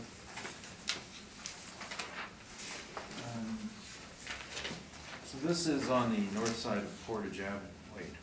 South side of Portage. South side, yeah. South side, yes. Behind North the- side would be hard. Across from the Across from the big- archives building. Right, yeah, I was thinking of it, so I have another client who's on the other side, okay, and, 29 bachelor units and 8 one-bedrooms is our. Actually, just it looks like it's across from the Bay Park. Yeah, that's what I would say, the Bay Parkade. Oh, okay, gotcha. Yeah, A little further north than. and. Right across from the bay back entrance, yeah. So predominantly bachelor units, which is not a desirable factor. On my sheet, on the last column, it says 90 parking, that's a typo, that should say no parking. People can't spell, okay. So no issues with the income statement. This is the revenue by year.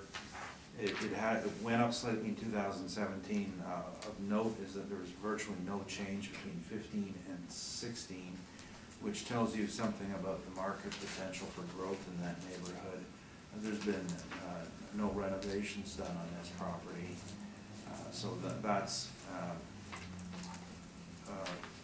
just the market speaking to us. And expenses have gone up and down. Good year in 2015, followed by a bad year, followed by a medium year. That's to be expected. So we've used the highest rent, which is the latest rent, with an average of expenses. So our NOI is 91,104, and under most circumstances, for most properties you appraise, unless there's special circumstances, it's the right way to do it. And if you can go back further, that might be helpful, but the problem with going back further is then you're gonna have, if you're gonna use it for your statistical analysis, then you have to apply an inflation amount to expenses, which is why we generally don't only go back 3 years. The more adjustments you make, the less reliable it is. We're using a cap rate of 7%, which is strangely very close to the city's rate. As for normal profit-producing properties, as you can see, we were looking at 6.5%, and we just deemed this one to be worse. just due to the setup and the location and the history of it. So we're really not that far apart for some strange reason. It is under appeal from last year, and I only bring that up because last year's decision was a cap rate of, no one on this board sat on it. It was a reduced board with only 2 members, and they came with a cap rate of 6.25%, which I find really funny, because today the assessor's at 6.6, so kind of admitting that that last year's cap was wrong too, which we knew to be the case. I'm only saying that because I don't want to be graded with any sort of, why do you want lower than last year? In this case, there was a very clear issue. That's my presentation, thank you. Okay, Mr. Lucky, questions? No. Ed, No question. Cynthia? No, I'm good. Okay, and I'm good. So thank you for that. Now our last property is on Wavy Navy Way. 36 Navy Way.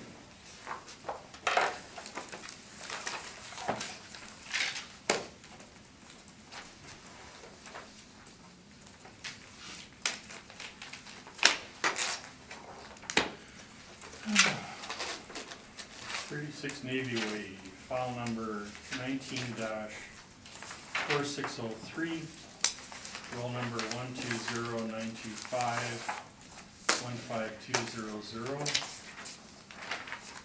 This is a 1926 building, 3 stories, 29 suites. There's no recent sales or records, all the INEs are up to date. We have 29 one-bedrooms. This looks like all model generated.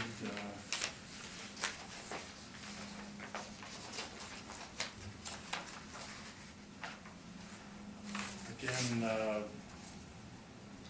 like McMillan, we're much lower than the actual NRNOI. We're about 14,000 low on income.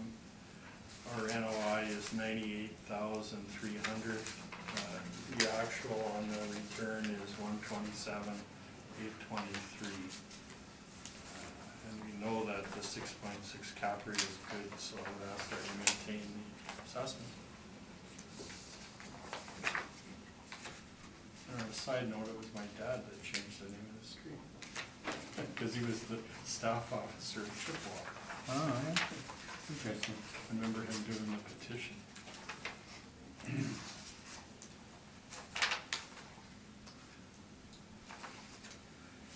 Okay, questions? Oh, okay.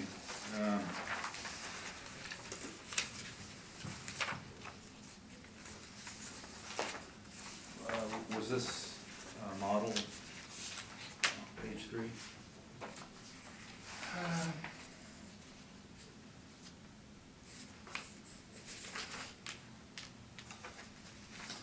I don't want to tell you the truth. No idea. The only thing I know is, as I pointed out, we're about 30,000 lower than the actual NOI. For that particular year. Right.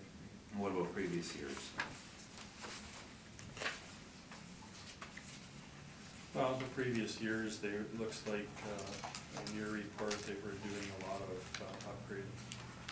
It appears, you don't know that, though, do you? Well, they're spending more than they're making. Correct.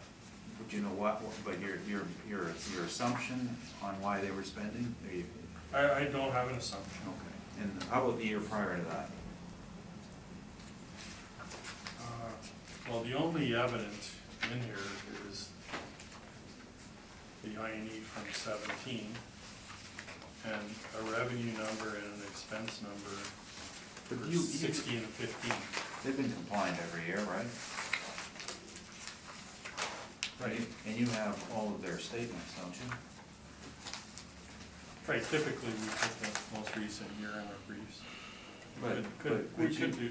You have access to all of these. If I had put in the previous I&Es, then we could possibly try and figure out, if they broke down the expenses, we could figure out why in 16 they spent more money than they made. I don't know right here, right now, today. On your page, 2, 3, 4, 5, 6, 7, 8, 9.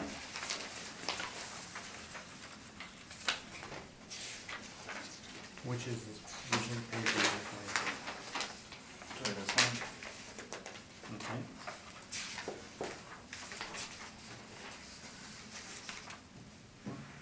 They're indicating that some of their income comes from parking. You see that? Oh, okay. And Parking is 11,000.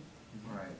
And are you familiar with physically with the physical setup of this building and the neighboring 2 properties?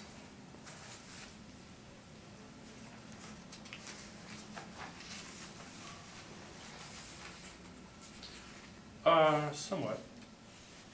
So you know they're all owned by the same company. Right, And there's a common parking lot in the middle. right. Those are my questions. Okay, Ed, questions? Yeah, on your front page, you've got an assessed value of 1,989 million, and then on your workup, you've got 1,489 million. Which one is it? Good question. Oh. That's a big difference. Well, gee. Which is very close to, yeah. Well, that was a recommendation. Yeah, I don't know if, maybe, I could cover the camera up for a minute.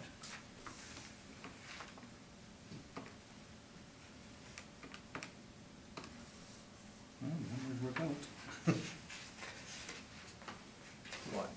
From the NOI and the cap rate works out to 1,489. This was in the same thing.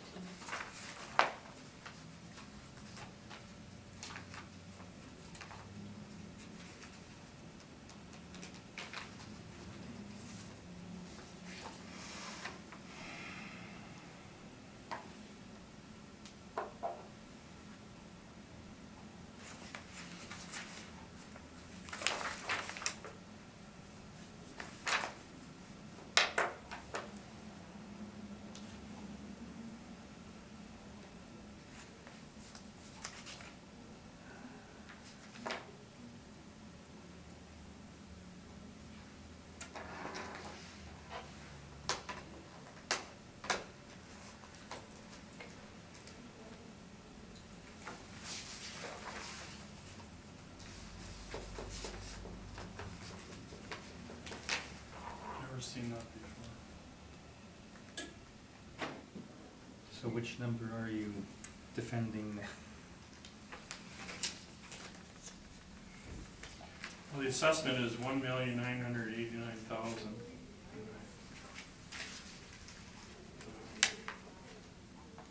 Based on this workup, but the NOI is 30,000 lower than the actual.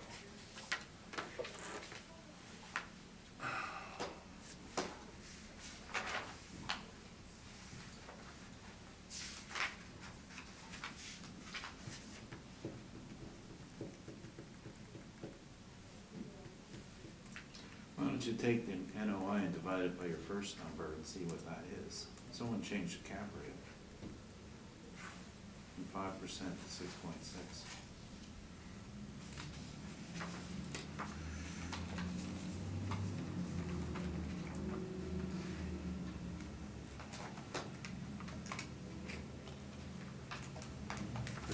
I mean, it is possible that a 9 and a 4 could Got look very transposed, similar. yeah.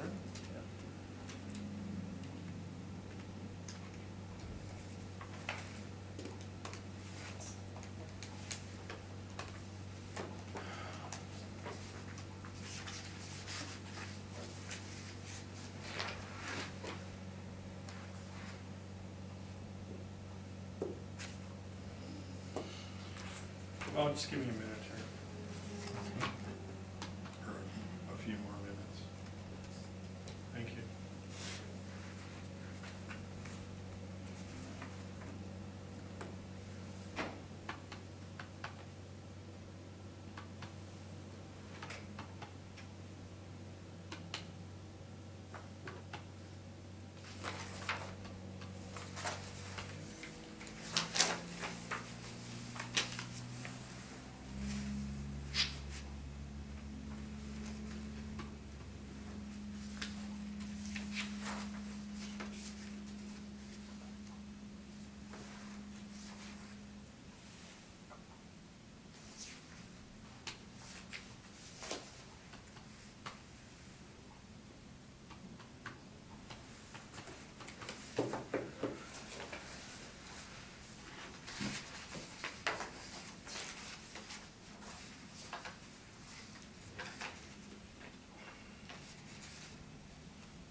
Okay, thank you. When I run the actual 127,823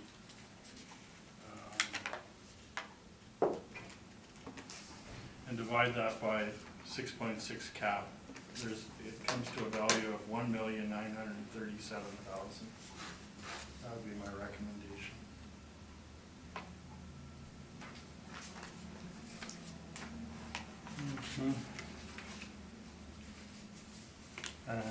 You were on the question, Mary? Any other bombshells to drop? How does that compare to last year's assessment? Last year's is 1,462,000, according to Mr. Neufeld's brief. So I don't have last year's decision here. I don't know. that's a really big jump from 1 year to, or Well- from 18 to 20. What would cause that value to go up that much? There could have been a bunch of work done to the building, and in 16, there was a lot of expense. I don't know, I'm just guessing.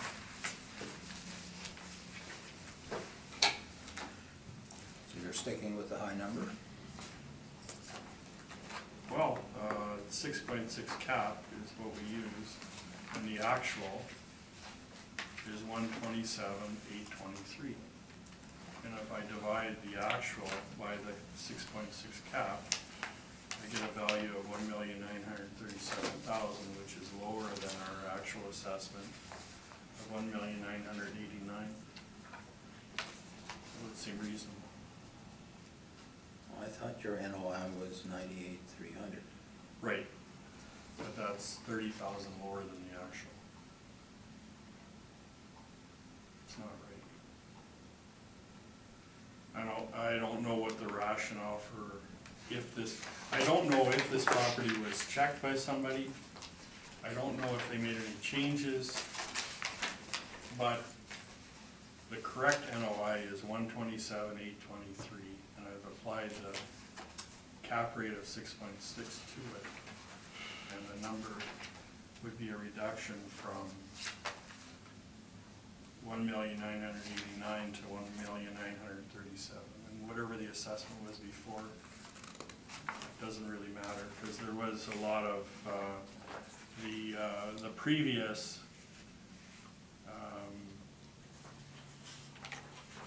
income and expenses, well, we don't have a workup for the 18 assessment, but it was a minus in 16.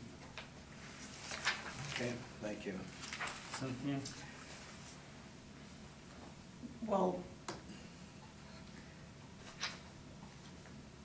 you're saying now that the NOI is not accurate, but you've used the model NOI for every other presentation today, and some of them have not been the same as the Well, actuals, right? what I said was for 890 McMillan, if somebody is gonna change the cap rate to a high cap rate because of the reported structural issues, they should use the actual income. And the NOI was drastically higher than ours in that case. Are you aware that in this cycle, some of your colleagues, when this issue has arisen, have defaulted to the actual workup rather than? Maybe if the situation was different, I would. Like, if the actual NOI was 98,000, then I would use that, but it's not. So I don't know how we got to the 98,000, but we know Well, there are that comps it's here. not actual, I mean, there are comps here on the rent, but it's the it's expenses. expenses, yeah. Our rent is 14,000 lower than the actual. Okay, that's all I have, thanks.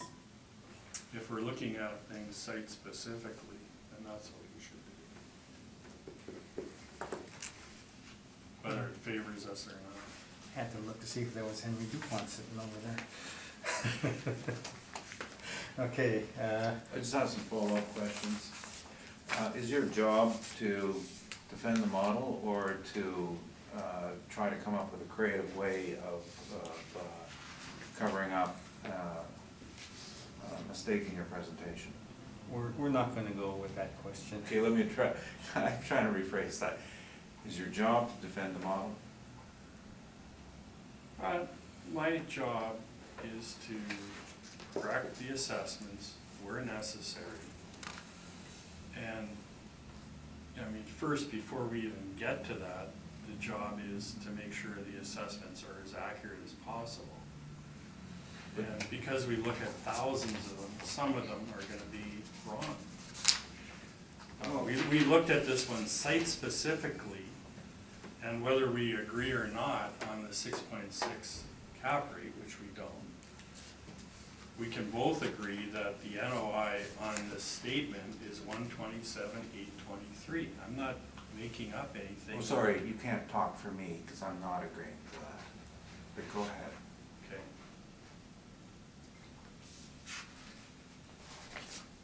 Was this produced, 1,489,000, did you produce this? I did, Okay, and you presented it to the board? I did. And were you,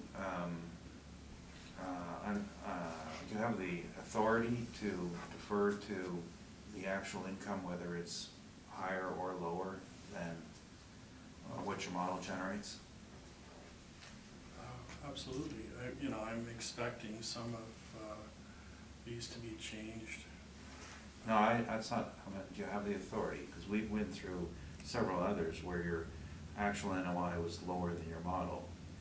Why didn't you go to the actual NOI in those ones, and why do you want to in this one?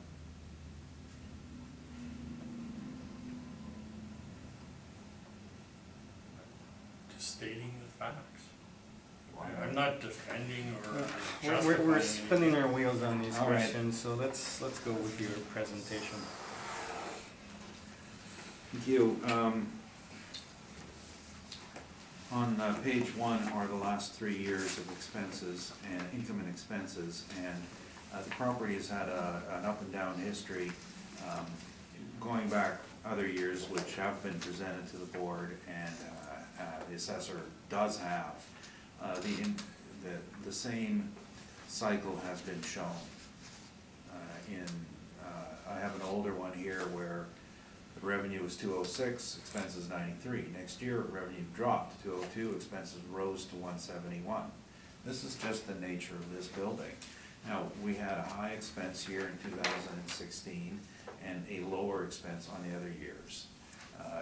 Generally, when this sort of thing happens, it's putting an accounting procedure where it's all put into 1 year rather than spread out. I mentioned in the case of the Wolver properties where we had a one-time cost which was inserted in 2009. We never applied the number for 2009 because it was one single item, and we knew we could amortize it differently and correctly for an appraisal procedure. In this case, this is just an assorted a bunch of problems. This is a building that's always having problems in issues. It's across the street from some very large projects that are being built, the old Boardroom revision, and its sister property is 303 Assiniboine. They have a lot that they share between them. The other issue is that some of the income that is collected on this building goes to people who park in the middle lot. Now, we don't have the ability to separate those statements because it is one economic unit. And by the way, the city asked for the penalty on the lot 2 years ago as well, and they were granted, which we've appealed. But the law is clear in that it says that the owner must give the revenue and expenses that are within their control, and they have given what's in their control. We don't have a breakdown. It's a little bit fuzzy. We're providing an income that is slightly inflated by the parking revenue, which goes to another role. And the expenses vary dramatically. So to handle this, what we do is when we stabilized, we looked at the last year of income, which is the highest, and then we averaged the expenses, knowing that the $252,000 that were incurred in 2016 are reasonable expenses for operating the building. They just happen to be extremely high those years. Now, if one looks at page 3 of the assessor's brief, in their expense allocation, they're using $123,000. Now, if you look at my line for 2017, we're at $108,000. So we had a low year, preceded by a high year, preceded by a low year. That's why we average them out. It's $160,000 on average per year, and that's the reasonable way to do it. And we are also using a higher income, because that's the actual income, the actual experience. But this comment about let's use the 2017 as our NOI is if you want to do actual, you do have to follow a procedure. And that is to look at the history of it, not just 1 year in isolation. Because then what if this hearing were held a year ago and the same mistake was made? Would the assessor say, well, yeah, let's use the actual, let's put negative 24,000 of NOI on the property? You can't do that arbitrarily. You've got to perform a calculation and do it. And unless there's a real good reason for not doing it, there is not in this case. That's our income. And we agree on the cap rate, even though I'm a bit lower, so I'm not gonna waste our time with that. Thank you, that's our value. And the value of 1462 is under appeal. It was the same hearing that all of these, it's like I think they take the same hearing and they just hold it all over and saves them the time and trouble of printing another docket. They're all the same. They were all appealed last year, and it was a very unfortunate situation where we had a two-person panel, and the caps came in at lower than the city is even presenting today. That decision on this property came in at 6.25 from the board. We appealed it. Today the city says 6.6. Again, the proof is that we knew our appeal last time was valid, and don't look at that number. Thank you. Okay, questions, Mr. Lucky?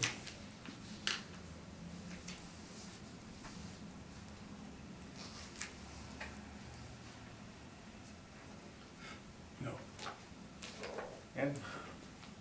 No questions. Cynthia? Nope, I did. My question is on the expenses on 2016, why were they so high, and did that include in the capital expenditures? The major expense that year was the repair of the stairwell. It's an old wooden stairwell, and it had reached the end of its life. So that was the largest expense.